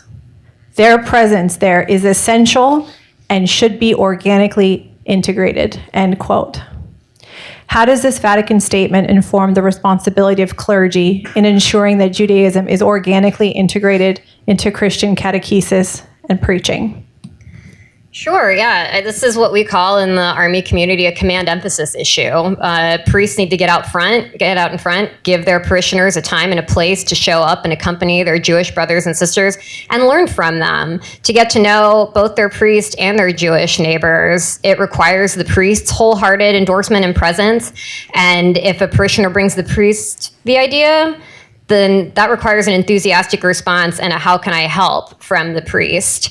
Another thing that a priest can do is, the Catholic Church leadership more generally, and I talked about this in my Word on Fire article, is reclaiming the phrase social justice from politics and bringing it back where it originated, which is Catholic social teaching, and provide service opportunities that focus parishioners on their circle of influence rather than their circle of concern, which builds community and social trust. A lot of what people were saying about, these incels in their mom's basements, a lot of where that happens is they're more focused on their circle of concern, which can be as big as your whole world, and not their circle of influence, which is the people where you live. My grandfather passed away last year, and he had a circle of concern. I remember he had a pocket issue of the Constitution that he would take out and flip through when he was bored, but he was really focused on his circle of concern. He was very active in local politics. He was very active on his school board, on his village council, and his kids saw that, and his grandkids saw that, and they became law-abiding, productive citizens, right? And so I think that there's a lot priests can do to integrate Judaism and the Jewish origins of our faith, but also that's reminding Catholics that, hey, one thing that's in your circle of concern is there is probably a Jewish community in our town that has to have a cop car outside and the doors locked when they get together. And I think that's kind of instructive, because to go back to circle of influence and circle of concern, we're all very worried about things like anti-Catholicism. I've written about it myself, the rise in attacks on Catholic churches. The fact of the matter is, 20 minutes from my local Jewish congregation that gets together with a cop car on Friday nights, I can just waltz into my church anytime I want on Wednesday for adoration, and no one's going to bug me. I don't have to worry if I'm safe. I don't feel like I have to worry that I'm safe. So these are things that priests can do to make their Catholic community more aware of the fact that they have a responsibility to our Jewish brothers and sisters. I mean, the crucifix, what clearer sign do you need than the crucifix? Jesus was Jewish enough for the Romans who he said that he's the king of the Jews on the crucifix. Is that not good enough for us? He is a Jewish man who was born of a Jewish woman. God chose the people of Israel. That's very special, and we should want to know more about it. And I go back to, this is a command emphasis issue. Thank you. I'd like to move on to you, Catherine. You were a speaker at the conference at Franciscan University in October 2023. What was it like for you speaking at a conference on anti-Semitism, which was planned well before the Hamas attack? That was planned before the Hamas attack, and now that there's an uptick, that occurred after, so we were preparing for it before that happened. We had to kind of readjust, and now. So what was that like? Well, a couple of things. I remember, first of all, that conference was providential because, as you say, it was planned in advance. And then all of a sudden, this horrific attack happens. And we have Jewish leaders and Catholic leaders meeting in Steubenville, Ohio. No offense if you're from there or went to Franciscan University. But it's hard to get to people to go to Steubenville, Ohio. They don't have an airport. You got to go to Pittsburgh. It's a little bit of a pain. And yet here we were. And what struck me at that time was, I remember, I'm like the worst reporter in the world because I hate going up to people, especially if you're like Speaker of the House and you're having a terrible day already. Everybody wants to talk to you. I don't want to go up to you. So when I'm on Amtrak and I see a man with a yarmulke and I'm thinking, do I say something to him or not? I asked some Jewish friends. They said, say something. Yeah. Just like, I'm so sorry. I remember just going up to people and saying, I'm so sorry, if they were obviously Jewish. And the gratitude, and that I remember that at the conference, the rabbis in particular, who were just so grateful. As they were telling stories, I remember there was one rabbi who was speaking there who leads a synagogue in New Jersey, and he was talking about, and I have Hasidic friends who were telling me the same thing, women. They were getting their gun licenses because they were so scared. And I'm talking about people who would have never gotten gun licenses in other circumstances. I was looking back at what I had prepared for that conference, and I was telling stories about walking through New York, and I guess when the attacks happened, I had forgotten I had COVID, a really bad cold version of COVID. And so I go out for a walk one day, and we had it kind of reminded me of 9/11 a little bit, because in New York City we had the missing posters. And so we had the missing posters after the attacks on Israel. And, I was a little out of it, and some man starts cursing. And, well, he was mad that there was a picture of a child who was missing, probably dead. He was mad because he was Jewish, the hatred. And I remember at the time, too, one night I went out, I saw there were twins who did turn out to be killed by Hamas after they were taken. And the first day, just these precious, adorable twins. The next day, there were Hitler mustaches written on them. I mean, like, we do that? We do that? You know, get out a marker and... I have a mini obsession, and I talked about this at the Franciscan conference with the Auschwitz Memorial Twitter feed, or X feed, whatever we call it now. If you were born today, if you were murdered today, you know, this day in history, they'll show a picture of you and a little bio. There's so many children, so many children. Sometimes they have mothers and children. Usually you don't get father because the fathers were separated. And you see the faces, and I really do try to like stop and see the faces. And I was struck by something that Jonathan Silver said earlier, where he talked about how he worries about the anti-Semite, what anti-Semitism does to that human soul, right? Who gets out a marker, which is a benign, relatively speaking, version of anti-Semitism when you compare it to what they did to the Beavis children, for instance. And I assume, because you're here, that you know who the Beavis children are. But one thing I've been struck by is I posted a picture of these precious children and on Facebook. And I don't remember. I should go back so I remember. But I think I posted a praying hands emoji or something like that. It was as their bodies were about to be released, and it was in the news. And I had been getting up at weird hours watching the inhumane, disgusting ceremonies that they had when the Red Cross would take the bodies and bring them to Israel. And so and then when they didn't even give the mom back, it was a random Gazan woman whose name I don't think we know.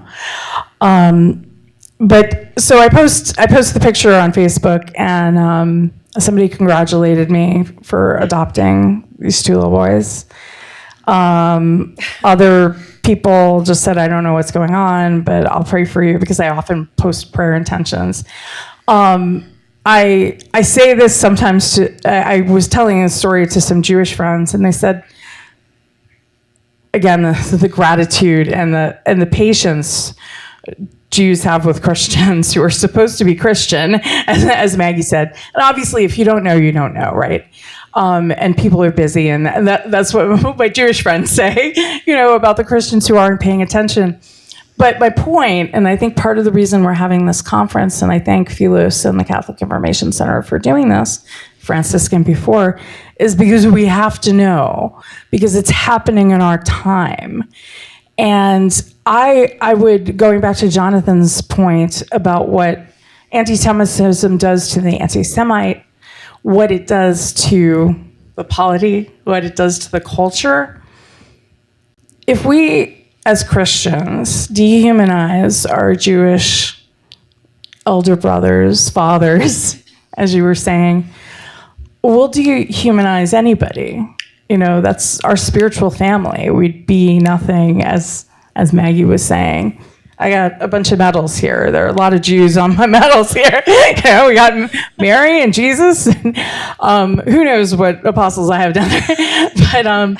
But this is real. This is part of our identity, and we can't look away. And that Franciscan conference was, and the statement that Mary Eberstadt and Andrew Dorn from Philos were key in putting together the coalition of Christians, Catholics against anti-Semitism, was, you know, I often, you were mentioning, Maggie, approaching priests for things. Sometimes when something happens, like Eli Sharabi, if you haven't seen him, looks like a skeleton. He was released recently from Hamas to find out that his wife and his two teenage daughters are dead. And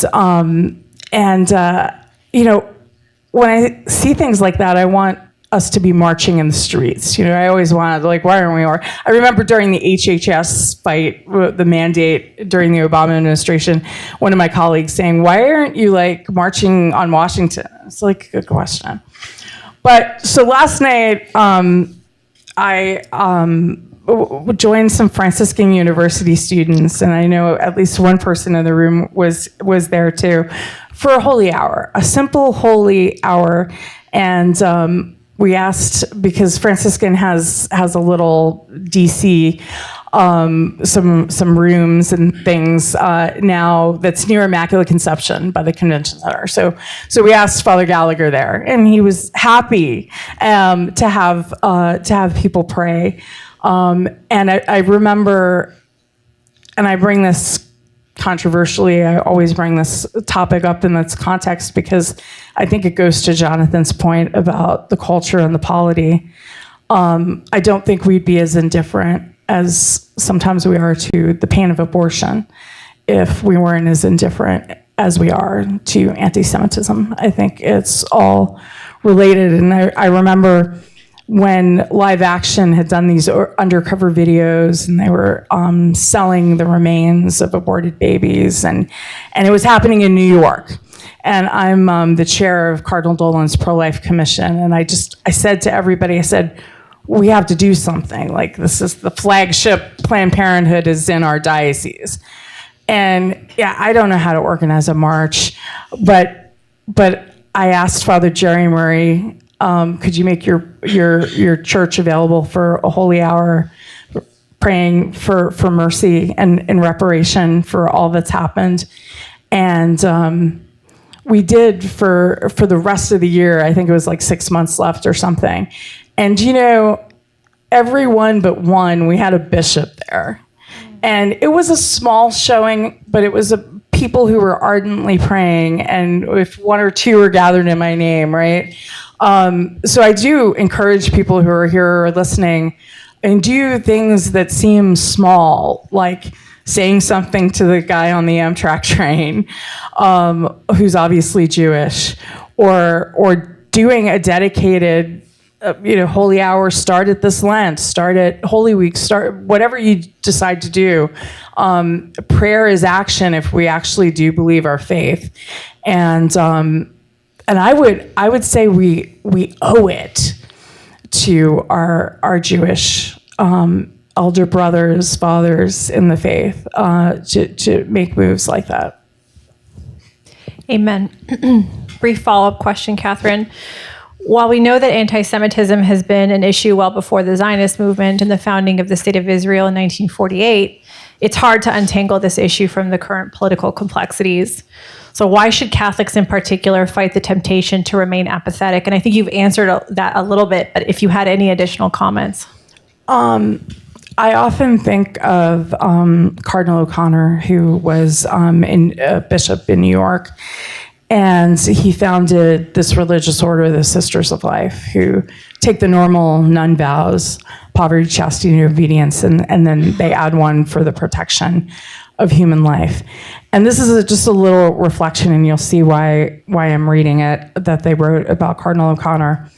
Cardinal O'Connor was passionate about God's redemptive work in souls. The Cardinal would implore us to labor along with Christ, to pick up the pieces of broken lives, lest any be lost. As a young priest, his greatest desire was to open a home for children with special needs. He had profound connection and love for them. He wasn't able to fulfill that dream because he was asked to become a Navy chaplain and spent 27 years in the Navy, achieving the rank of admiral. He would often reflect on a singular experience he had in 1975 before becoming the chief of Navy chaplains. In order to prepare for this tremendous task, he decided to visit the Nazi concentration camp in Dachau, Germany, to what was the site of some of the most infamous crimes against the dignity of the human person. He walked through the concentration camp and came to the crematoria where the bodies were burned. And in this, of all places, he had a mystical experience. He said, "I placed my hand in the oven and felt the intermingled ashes of Jew and Christian, rabbi, priest, and minister. The power of God was present as light in the midst of darkness, and Cardinal O'Connor was struck to the heart. He cried out, "Good God, how could human beings do this to other human beings?" He vowed in that moment that he would do whatever he could until his dying breath to promote the sacredness of every human life. He said, "My life was changed radically, not modestly, not fractionally, but radically, when I put my hand in the oven at Dachau. I knew that with all my studies and all my degrees, up until that moment, I knew no real theology. I learned it at Dachau. The men and women who died at Dachau shaped my adult life. For Jesus, as it was for Cardinal O'Connor, it was always about the individual person, the dazzling value, the infinite worth of a single soul made in the image and likeness of Almighty God. To him, it was not that 6 million Jews and 5 million Christians were killed in the Holocaust, but that one person of infinite worth was killed 11 million times, and that Christ experienced each death as his own. But he wouldn't let it end there. As the Archbishop of New York, he was called upon by John Paul II to assist in international diplomacy and was accredited with helping to establish diplomatic ties between the Vatican and the State of Israel. His funeral was a tremendous outpouring of appreciation, love, and respect rarely seen in the history of the American Catholic Church. Something to reflect on. He had become an influential leader not only among Catholics, but also within the Jewish community. A day before his funeral mass on May 7th, 2000, in an extraordinary tribute, dozens of New York rabbis and Jews gathered in St. Patrick's Cathedral to pay tribute to the man who, in the great cause of human life, had become, as one rabbi said, not only your good shepherd, he was our good shepherd too.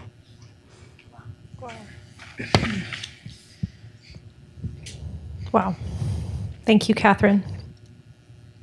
Okay, I'd like to turn it to the gentleman of the panel. James, you are in a unique and challenging space, and you started this work young. Well, you're still young, but you started this work even younger. And you're Gen Z male. You're in that demographic that Trent was talking about earlier. And that demographic is becoming more religious. And the trends are actually showing that men are surpassing women in religiosity, which I'm not sad about. With that shift comes the temptation to fall into anti-Semitic or anti-Judaic attitudes for the reasons we actually talked about earlier. And you personally felt the hate. How has that shaped your experience? Well, start off saying that more religiosity is good. Can you hear me okay?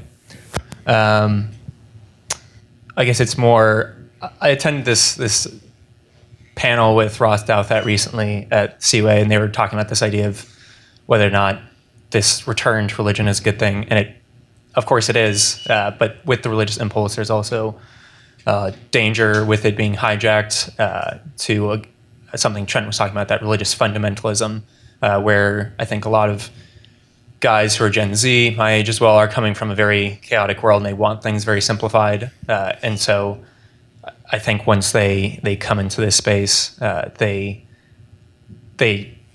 are in a certain situation where I think they're very drawn to a certain narrative.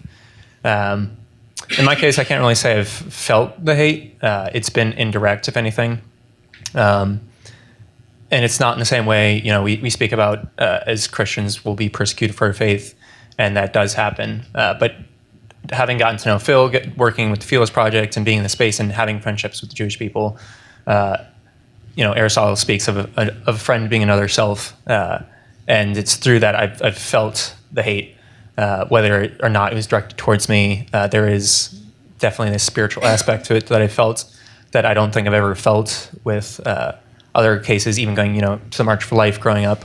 It's very charged, but you don't feel it in this the same insidious way when you're, standing up for the Jewish people or anything like that. And I also come from a space too, where as a traditional Catholic, it wasn't because of anti-Semitism that I got involved in this space. It was for a positive reason. It was Philos-Semitism. It was studying history and theology.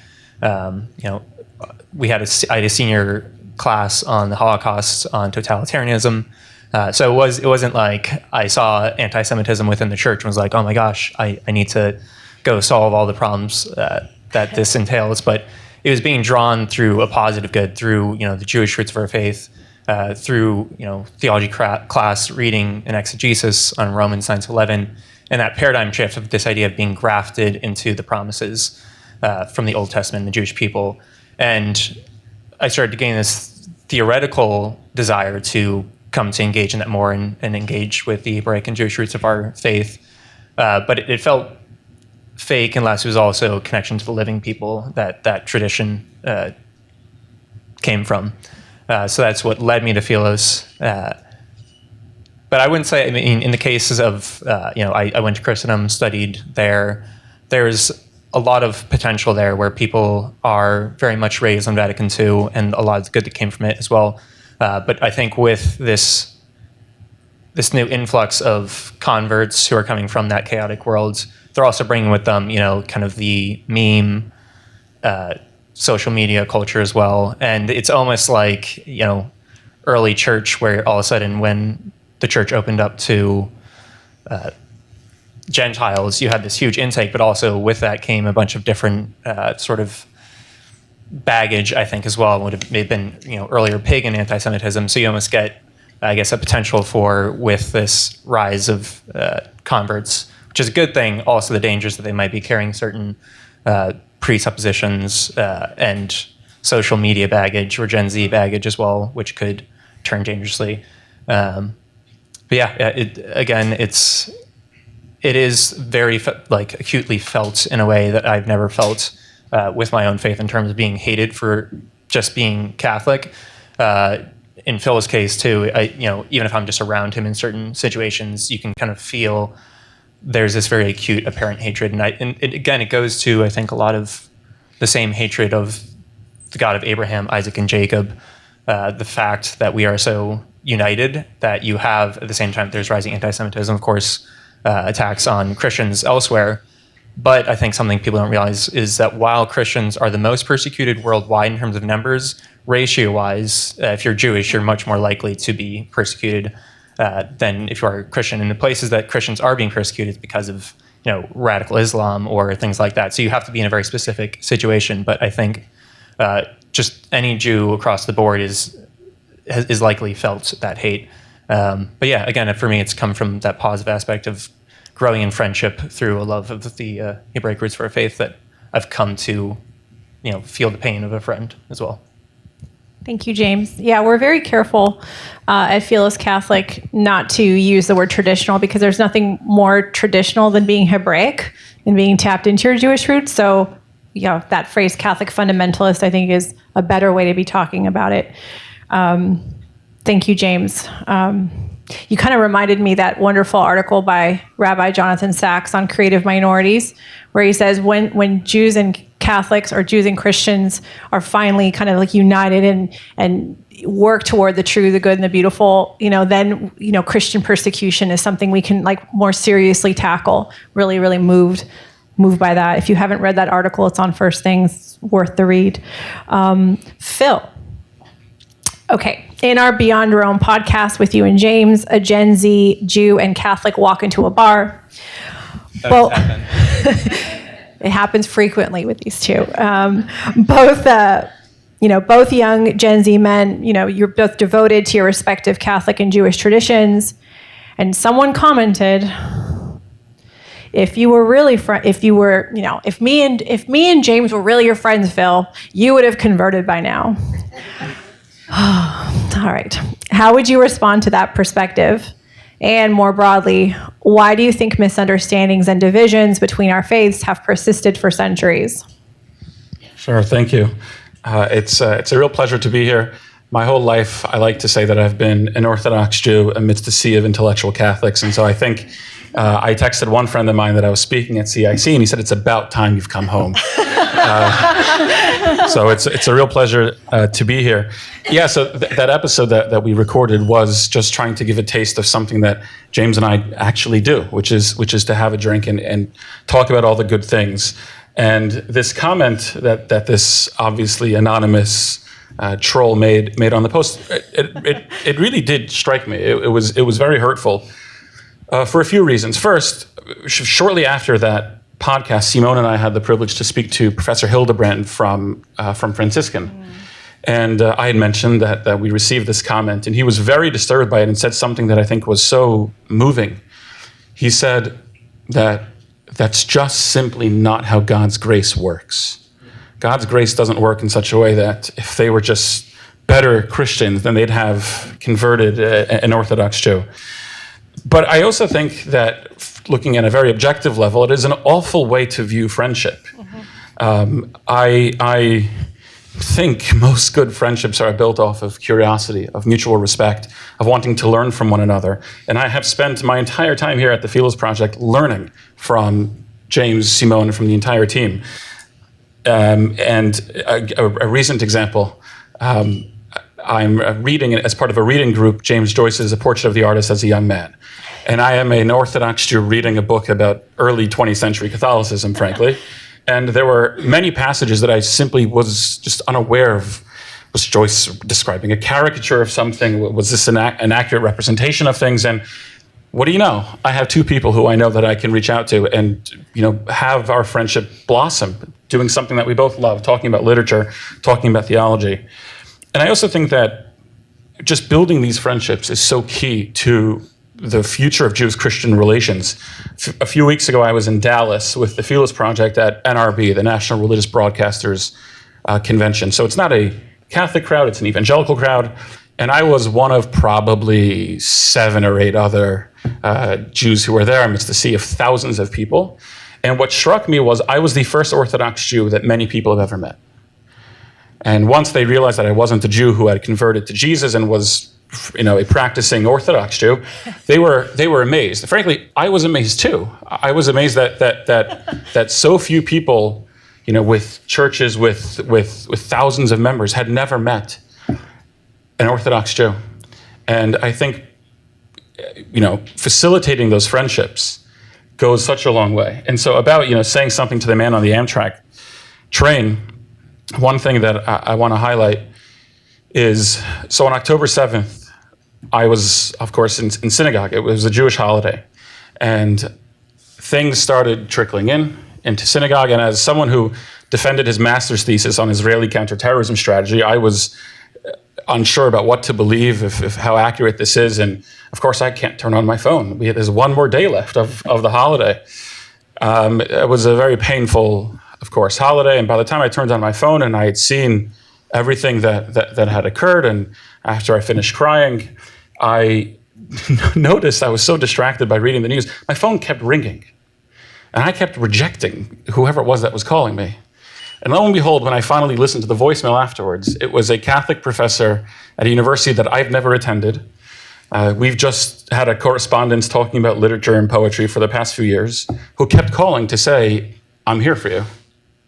I just want you to know. I'm here for you. And I was inundated, frankly, in the aftermath of October 7th with those emails. And there are people, I won't mention their names to protect their privacy, who have a lot better things to do than talk to me, who were constantly checking up on me, asking how I was, asking about my friends and family in Israel. And if that isn't friendship, I don't know what else is. And I think it's that type of friendship, not the friendship of if Simone and James were better Catholics that have converted me. It's that type of friendship that we have to work on facilitating, because I truly believe that that's a direct line to some redemption, frankly, in this entire space. Thank you so much. So beautiful, Phil. It's really fun at work because Phil our conversations are fun. Guess what, Simone? We've been Jews and Catholics have been talking past each other for centuries. I love Jewish Shabbat because you can't do anything but read books, So anyways, it's very fun. It's such a pleasure to work with you, Phil. The morale boost we need. A follow-up question to Phil, James, and the entire panel. In the unique space of being a Jew among Catholics, among Christians, actually, because we're ecumenical at the Philos Project. What are some of the most common misconceptions that you encounter? And what have been some of the most fun, or thought-provoking theological conversations you've had with us or would like to have? Because in our conversations, again, it's really fun at work. He'll be like, "Is confession really like what I've read in this James?" And I'm like, "Kind of," So Phil keeps saying, fascinating, just fascinating, So, again, that's like my dream for the church, for the world, is that we get to the fun stuff, not always damage control or reparation, but like actual building, So, yeah, if you wanted to begin by answering that. Sure. I think what I've encountered most is, I think sometimes I've been amazed at what Jews and Christians think about the other, and I think sometimes we expect that the other is briefed on the types of questions and curiosities that we have about the other. And I think Jews and Christians, we do history very different. We have an approach to history that's very different, and our mindset, our daily lives are organized in different ways. And I think coming to terms with that and meeting each other where the other is very important. And so I think that's probably what I've encountered the most.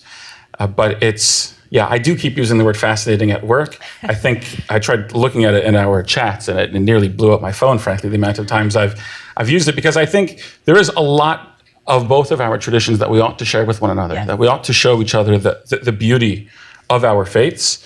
And even though there are a lot of misconceptions about certain things within the faith. So one misconception that my coworkers are probably tired of me speaking about is every once in a while the Talmud will come into some anti-Semitic Twitter discourse and people will start raging about the Talmud and taking lines out of context. Of course, the Talmud has to be approached, with a certain mindset that, of course, Orthodox Jews like me who have spent their life studying the Talmud have an understanding of.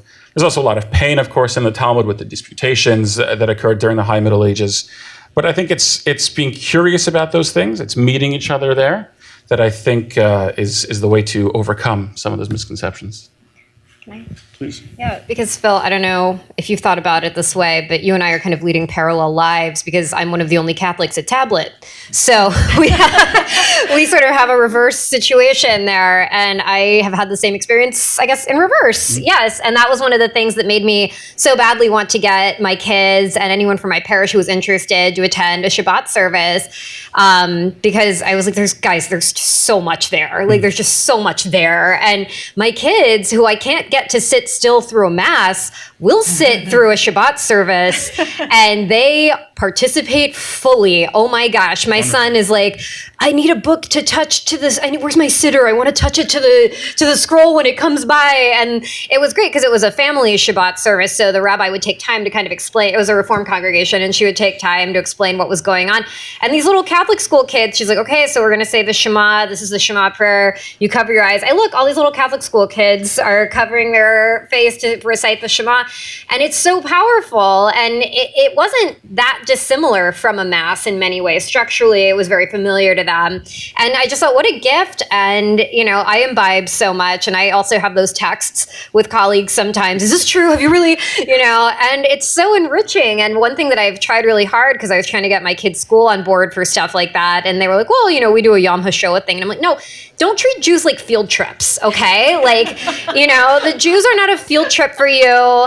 They're not, don't set up a barn at Christmas and be like, oh, what if Jerusalem was a real place? No, go have a Holy Land experience in someone's gym. Go to your local synagogue. There are real Jews. I'm Yisrael High. There are real Jews who are alive today that you can meet. And it's very illuminating for both parties. And so, yeah, I think it's really enriching, and, don't cheat yourself out of a really fun, cool experience, basically. Yeah. Can I say something quick?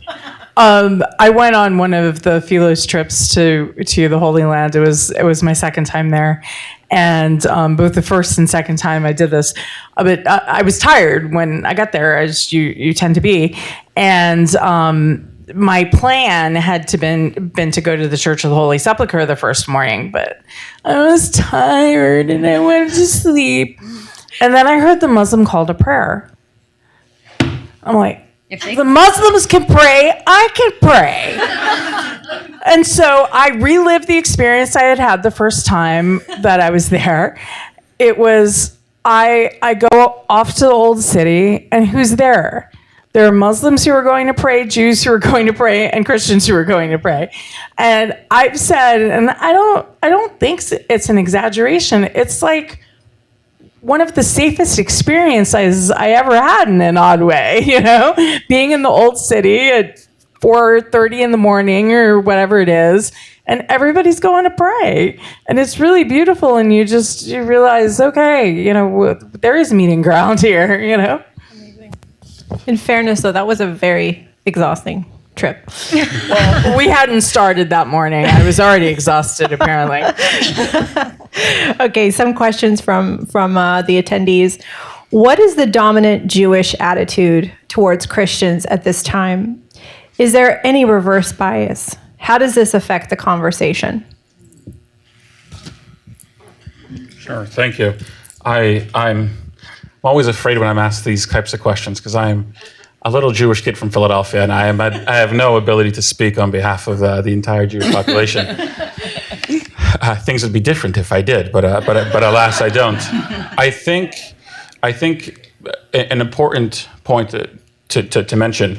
So very often when you see these anti-Semitic things from the Talmud pop up, every once in a while, someone will take some line from the Talmud about Jesus and about Christians. Oftentimes out of context, oftentimes, frankly, I've seen very fake quotes that don't actually exist have popped up about the Christians in the Talmud. And some of them could be harsh, but I think it's important to know first the historical context of some of these lines, especially when the Babylonian Talmud was written, and in Babylonia that the Jews are a persecuted minority. And so you have to understand that as a polemic, I think. But more to the point is that they don't actually reflect the attitudes that modern Jews have towards Christians. When I joined the Philos Project, I had maybe part of me had expected some backlash from the Jewish community. Frankly, the opposite. I received nothing but love and encouragement. And so I think that we are very much appreciative of our Christian brothers and sisters who have stepped up to defend and support the Jewish people. And whatever attitudes you might find in the Talmud do not reflect, I think, the vast majority, if not all, of the Jews alive today. Thank you, Phil. Okay, next question. Oh, this is a good one. And I also have two friends who are from the Muslim faith here with us, so this is appropriate. Do you see a role for the Muslim religious actors to address anti-Semitism other than condemning? How? And another question, please speak to the lack of bond between Jewish and Muslim faiths. I want to say quickly, I don't want to take it away from the panelists, but really quickly, I had the honor and privilege of moderating a panel at the International Religious Freedom Summit on the sexual violence perpetuated against women on 10/7. And two of the panelists, which are half the panelists, were women of a Muslim background. So, and one of them is here today, which I won't point her out, but she's here. You should talk to her. She's amazing. So that, to me, these are heroic women. It is not easy to do that. And so I just wanted to share that fact with you before I open it up to the panel to answer the question. That's her. Okay, thank you, Soraya. I didn't want you to be mad at me. There she is. Okay, all right. Well, so as a religious literacy correspondent, I can speak to this in a couple ways. The first of which is the first thing I ever did about Catholicism and anti-Semitism. A friend from a Muslim background reached out to me and said, hey, this is great. What about Islamophobia? And I thought about that very deeply because she's a friend and her feelings matter to me. And also because I come from an ecumenical background as an Army brat and an Army wife. I was talking to someone back in the green room about how one thing the Army does very, very well, I'm going to stick to Army because I'm an Army wife, but this is true across the military, is ecumenism. We take other people's beliefs seriously and we respect them, and because at the end of the day, we're all in pursuit of the common good. And so that's one way that we're able to help each other during COVID. Everybody helped the other religious community get what they needed so they could meet in person under the social distancing guidelines. It was very cool to see. So a few years ago, Tablet had an initiative called The Tent, and it was because Ramadan Passover, Easter, and the Hindu holiday of Holi all overlap that year. And so we said, what if we could get religious leaders from all of these faiths together to talk about things they had in common: how to pray, how to fight, how to love. And there was a fourth pillar that I always forget, but I'm sure it was also beautiful. And I said, we've got to get military chaplains, because this is what they do. They talk about these things to ecumenical audiences, to young men in particular who are searching, because that was kind of what we were trying to do with the tent is, look, we know there's this thirst out there for religion. It can be intimidating to walk up to a house of worship and say, hey, I'm new. What do you got? So we were going to come to them. And so we got 2 Muslim army chaplains to come on board. And it was a beautiful, beautiful thing to see. And and it was just, what do we have in common? What are our religious traditions? What do we value above all? And one thing that I would say really stuck out to me recently, because I write about everything that's not Judaism basically for Tablet, I had an article last Friday about Ramadan and addicts. How do you handle a month of self-denial when you're an addict? And I talked to some folks from Miladi Islami, which is the Muslim 12-step program modeled on AA. And one of the women said, look, you're supposed to take it one day at a time. 24 hours is a long time. Having the day broken up into 5 prescribed prayer times gives you a new opportunity to restart every few hours throughout the day. If you've messed up, you know there's a new start coming the next time you can pray. And I thought, well, gosh, Judaism has that. Catholicism has that in the Office of Readings and the Liturgy of the Hours. We have these opportunities to sanctify our day, and to have that insight come to me from a woman from another faith, from the Muslim faith, writing for a Jewish magazine, was profoundly meaningful to me. And so I think, there are opportunities to get together. And I would say, again, this goes back to a leadership thing. I don't know, maybe there are priests that do a lot of great ecumenical work, but it seems like a lot of times when you see like ministers getting together from a town, it's usually all the Protestants. It would be nice to see more Catholic priests out there doing ecumenical stuff with other faith leaders on certain issues. So I think, again, this is a command emphasis issue that'd be really cool to see, where we could find places to get religious leaders to get together, get their congregations together to focus on some aspect of the common good. I remember years ago, this flows exactly from this, the late Jonathan Sachs, Rabbi Jonathan Sachs, was speaking in New York, I think at the 92nd Street Y, and he said the most powerful ecumenical work is on the front lines helping people. So building a hospital, that kind of work, helping in an emergency situation. Muslims, Jews, Christians, you learn a lot about one another and what's really important to you. Thank you so much to our panelists. We're going to transition. Don't go anywhere. Just stretch. Simone, Yes. Can I just say something super quick? Yes. It's a long story. I made a mistake and made 35 copies of this cartoon by Peter Brooks, which Eli Sharabi gave to the president the other day. And as you can see, it says never again with Holocaust survivors, and then again with 3 of the hostages who were released, one of them being Eli Sharabi. And anyhow, feel free to take one. It's obviously a conversation starter. It's obviously controversial, but it's a way to remember that there are things happening in this world that we have to know about and talk about and do something about in whatever ways we're called to. So please feel free. They're outside. Oh, you too.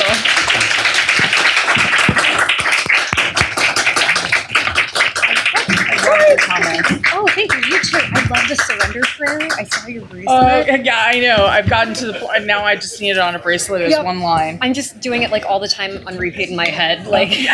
You know the video, right? The song? No. Oh, there's a song. Oh, if you is Google. there? Yeah. If you wouldn't mind giving your attention, we are going to move to the final speaking engagement of the evening. They have a song. Yeah. Oh, cool. They just sing it. Oh, that's beautiful. Yeah. That's a good one. Oh, and I remembered the story I was going to tell you about photography.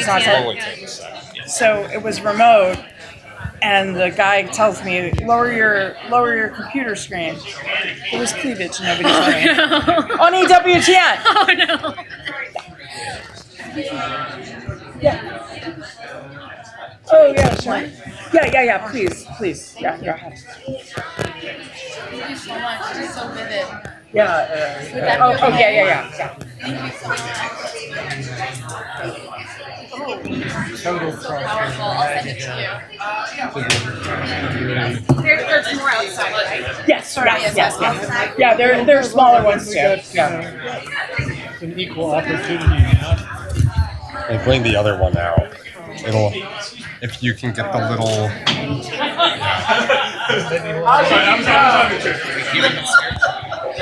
No, we'll bring it out.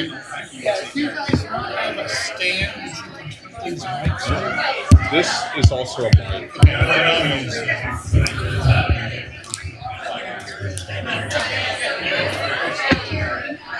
And we'll center it.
Good job. Yes. These are all for Mr. Weigel. Okay. Excellent. We're just going to go with this guy. Yeah. Great. Okay. I think that Just talk in front of it and he'll be fine. Okay. Thank you. Great. That was good.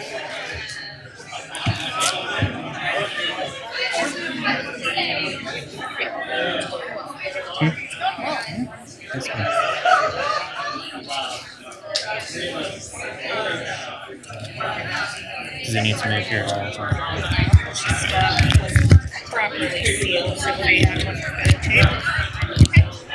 Great. Thank you. Simone. Excuse me. Yeah. We are going to begin the final speaking engagement of the evening. If you wouldn't mind giving your attention. Thank you. Okay, James Riley. Thank you. As we can conclude our discussions today, it is essential to reflect on the key takeaways from our panels and the role that each of us can play in fostering and understanding and combating anti-Semitism. To deliver our closing keynote address, we are honored to welcome George Weigel. George is a distinguished senior fellow at the Ethics and Public Policy Center, where he holds the William E. Simone Chair in Catholic Studies. A prominent Catholic theologian and leading public intellectual, he is best known for his acclaimed 2-volume biography of Pope St. John Paul II, Witness to Hope, and the Ends and the Beginning.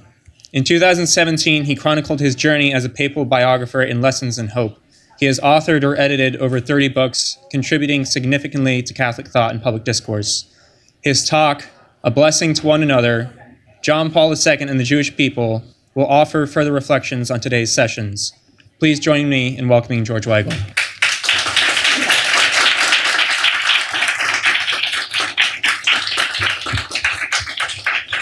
Thank you, James, and good afternoon, everyone.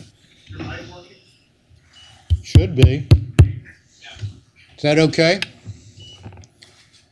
Good afternoon, everyone, including all of you making noise out in the back there. I want to begin by thanking Simon Rizkallah. I'm actually the William E. Simon Chair, not the William E. Simone Chair.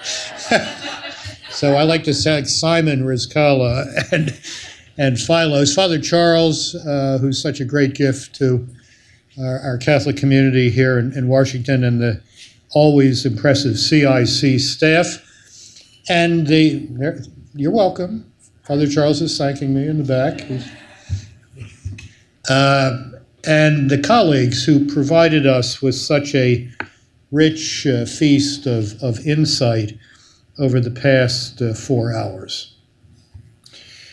We have heard some hard truths today, and these are things that have to be said, that had to be said, and they have to be repeated.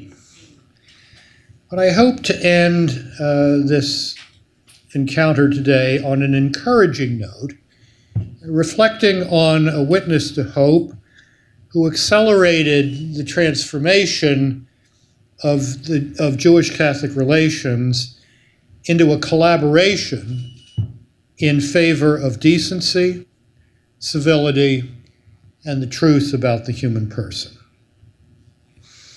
His journey was a singular one, but I hope we can all find in that journey signposts that can guide our own pilgrimages to the Father's house. On March 26, 2000, an 80-year-old Polish priest, leaning heavily on a cane, walked 86 slow and difficult steps to the western wall of the temple in Jerusalem. There, after a moment of silent reflection, he did something that millions of believers in the God of Abraham had done before him. He left a prayer, which read as follows: God of our fathers, you chose Abraham and his descendants to bring your name to the nations. We are deeply saddened by the behavior of those who, in the course of history, have caused these children of yours to suffer.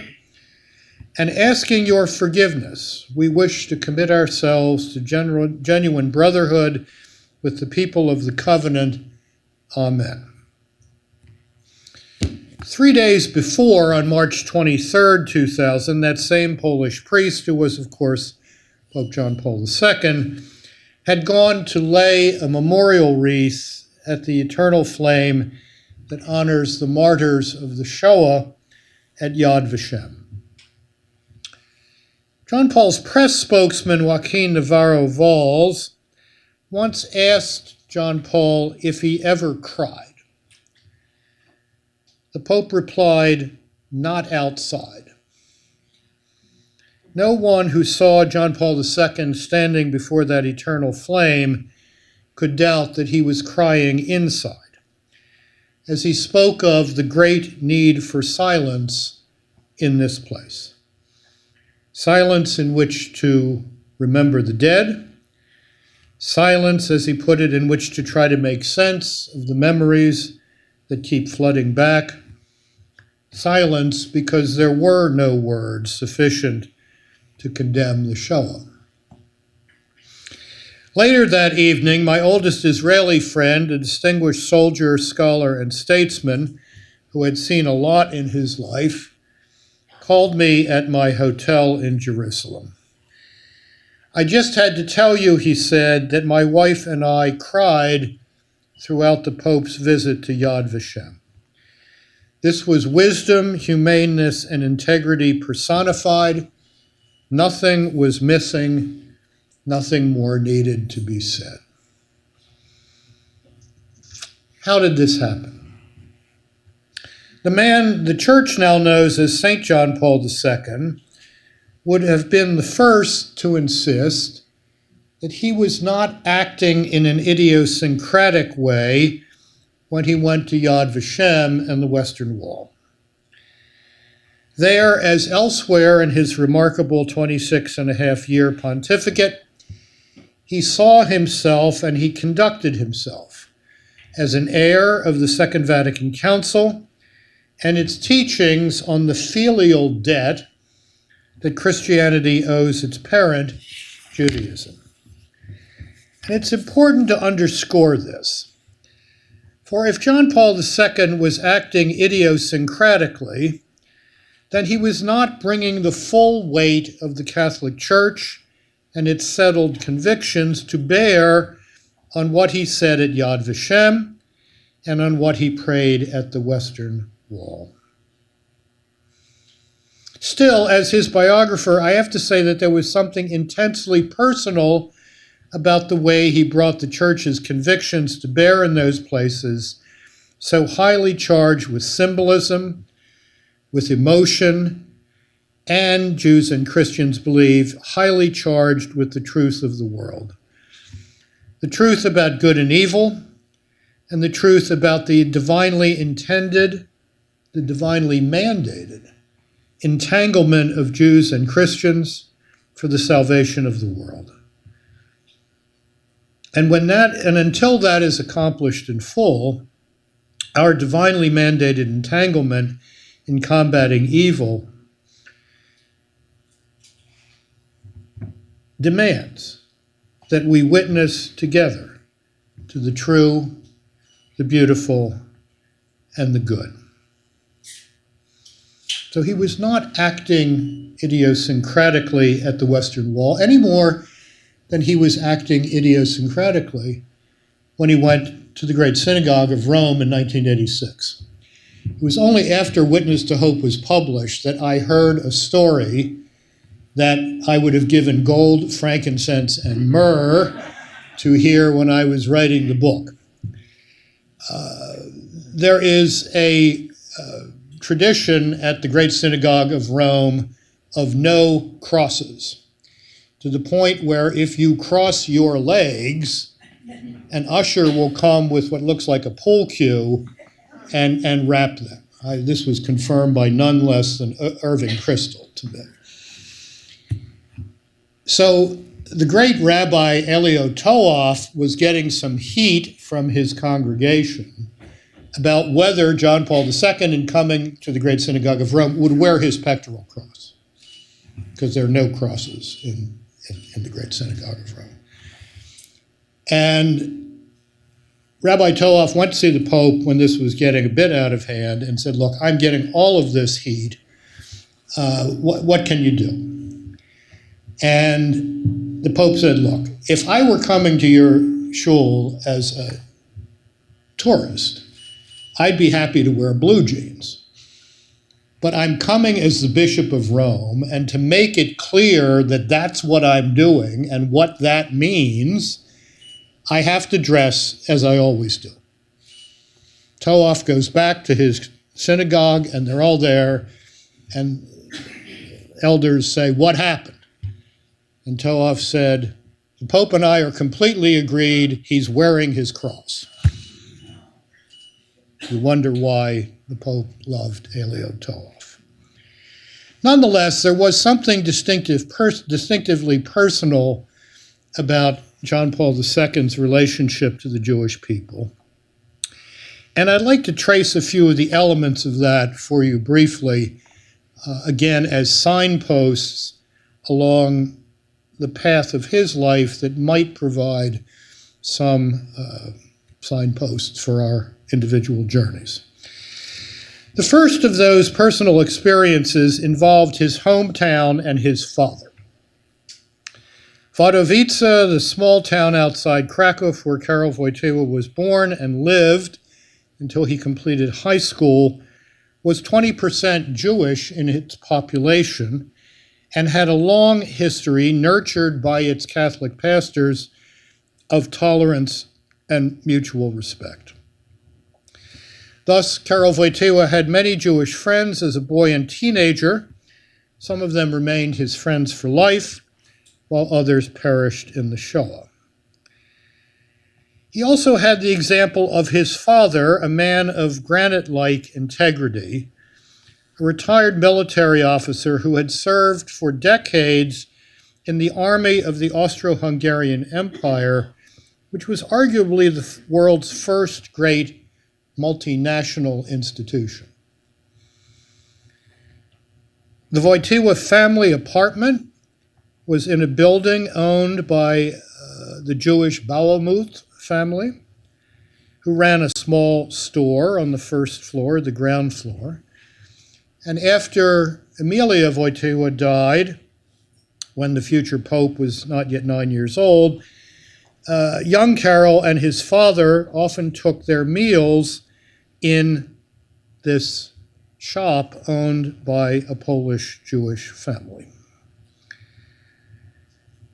Karol Wojtyła Sr. taught his son respect for others, tolerance, and a belief in a free Poland in which minority communities played a full role in civic life while retaining their own cultural identity and integrity. The son's convictions throughout a long life mirrored the father's.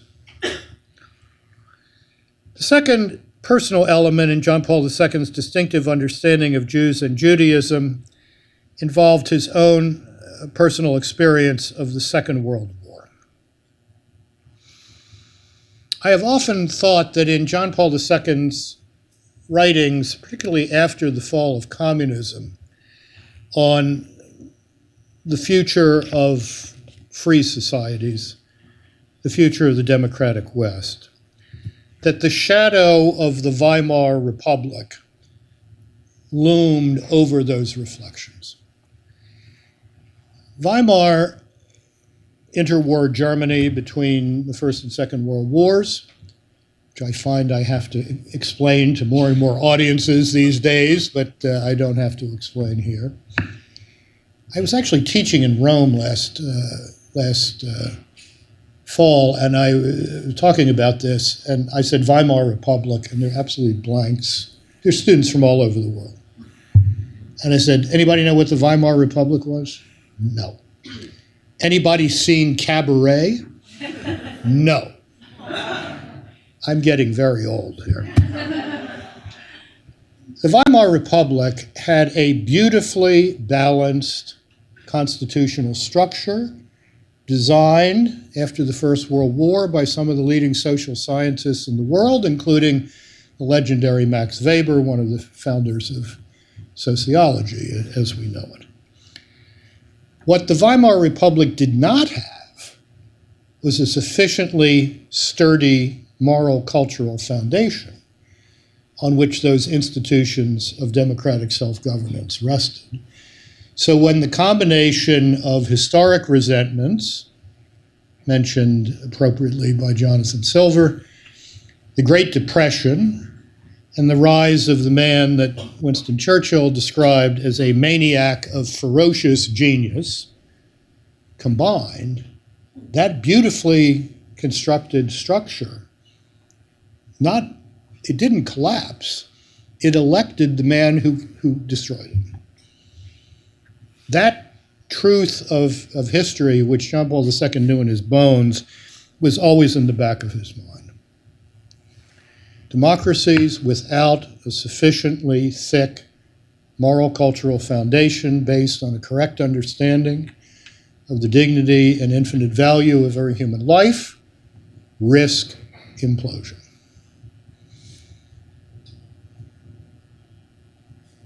To understand John Paul II's experience of the Second World War is to be reminded of some things that most Americans who have heard of the Second World War, I mean, when 75% of high school students don't know that Franklin Roosevelt was president during the Second World War, you know we've got a historical memory problem here. But for most Americans, even who know something about it, the Second World War is what? It's Pearl Harbor, D-Day, and then VE Day and VJ Day. That's it. That's the story. But that was not the story in Poland. Between September 1st, 1939, and the spring of 1945, 1/5 of the population of Poland in 1939 was dead 5 years later. That included, of course, virtually all of Poland's Jewish community. It was an experience of complete lawlessness. The great historian of Poland, Norman Davies, describes occupied Poland during the Second World War as Gestapo land. Okay, no rule of law. If you're walking down the street and a soldier in the Wehrmacht or a Gestapo guy or an SS man doesn't like the way you're looking at him, he can shoot you down and nothing will happen to him.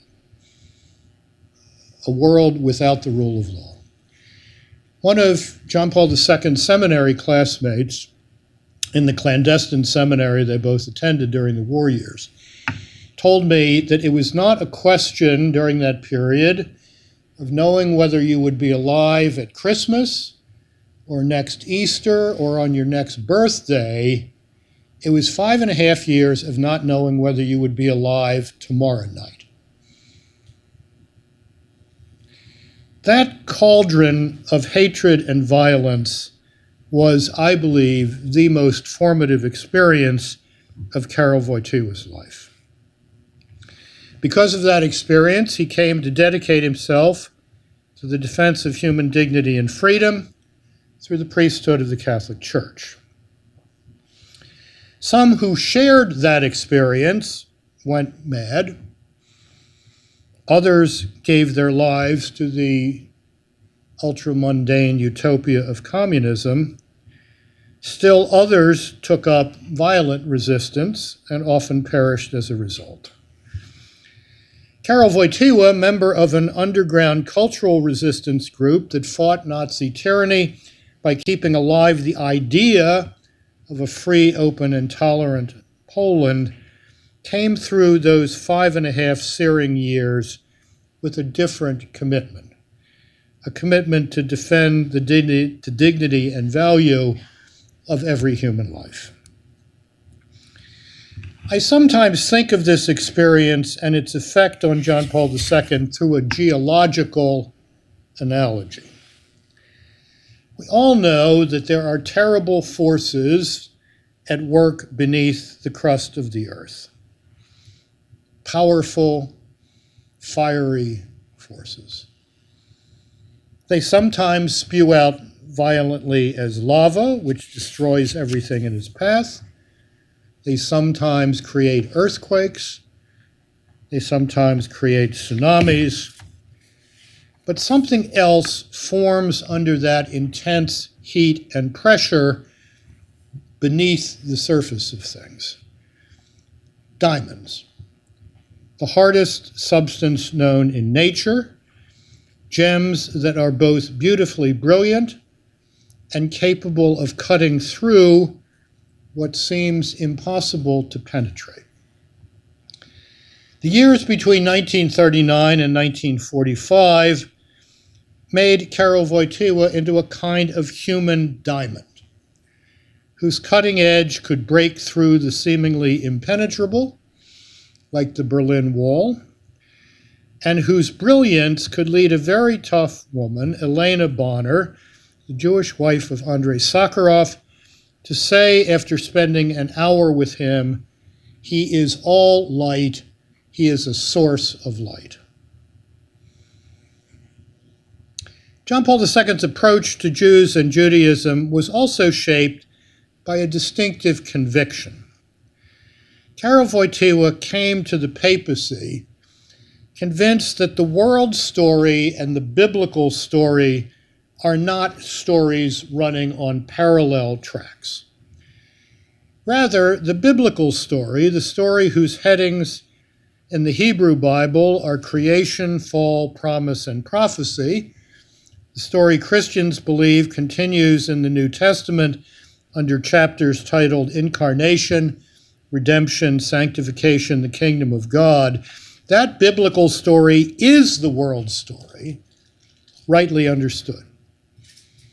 The story whose surface features are conventionally labeled ancient civilizations, Greece and Rome, the Dark Ages, Middle Ages, Renaissance and Reformation, the Age of Reason, the Age of Science, and so forth and so on.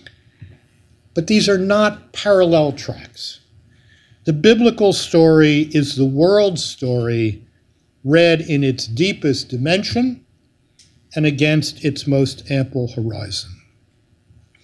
The biblical story is, if you will, the story inside the conventional story of history, the depth story that gives the surface story its very narratability, and ultimately its coherence. Let me put this another way. Like Rabbi Abraham Joshua Heschel, John Paul II believed that the human story is not the story of man's search for God, but rather the story of God's search for us and our learning to take the same path through history that God takes. That's what the biblical story teaches us. And that, John Paul II was convinced, is the story the world must learn anew, or in some instances for the first time, if the world is to recover a sense of its nobility and possibility.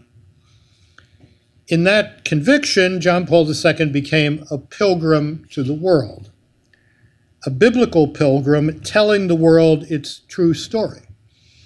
The story of Abraham, the story of Moses, the story of Jesus. So that, as he put it at the United Nations in 1995, a century of tears might give birth to a new springtime of the human spirit. Any such springtime, John Paul also believed, would have to be one in which the state of Israel was no longer under constant threat. His determination to finalize formal diplomatic relations between the Holy See and the State of Israel sought to remove a psychological obstacle to the theological dialogue he hoped would evolve, would intensify between Jews and Christians, and would also signal to the world the Holy See's recognition that the Jewish state was a permanent reality which its neighbors had to recognize as such. As a determined foe of anti-Semitism, John Paul would, I am confident, be appalled, saddened, heartbroken, and very angry at the recrudescence of that ancient plague we have discussed today in the form of an exterminationist anti-Zionism the world has witnessed since October 7th, 2023, and he would want to name that evil for what it is. A final thought.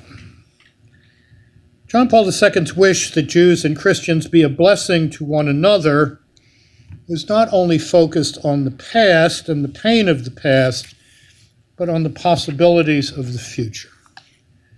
For what were we to be a blessing to one another? So that the world, in learning its true story, might recover its moral sanity.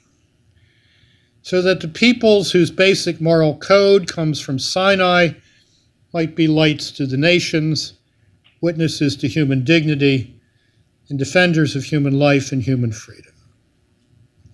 So that together, Jews and Christians might remind the world that history is his story, God's story, and that our human dignity is ennobled, not diminished, by our taking the same path through history taken by the God of Abraham, Isaac, Jacob, and Jesus.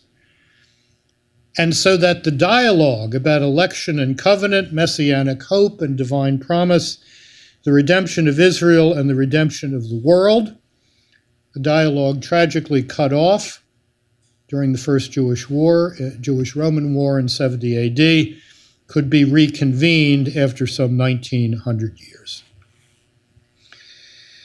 At the Synagogue of Rome in 1986, St. John Paul II called Jews and Christians to a collaboration in favor of man, as he put it, a collaboration in defense of human life and human dignity. If we would honor his memory, let us commit our minds, hearts, and souls to advancing that collaboration. For that collaboration is ever more urgent today than it was 40 years ago when Rabbi Toaf and the Bishop of Rome opened a new chapter in the history of the salvific dialogue between Jews and Christians. Thank you.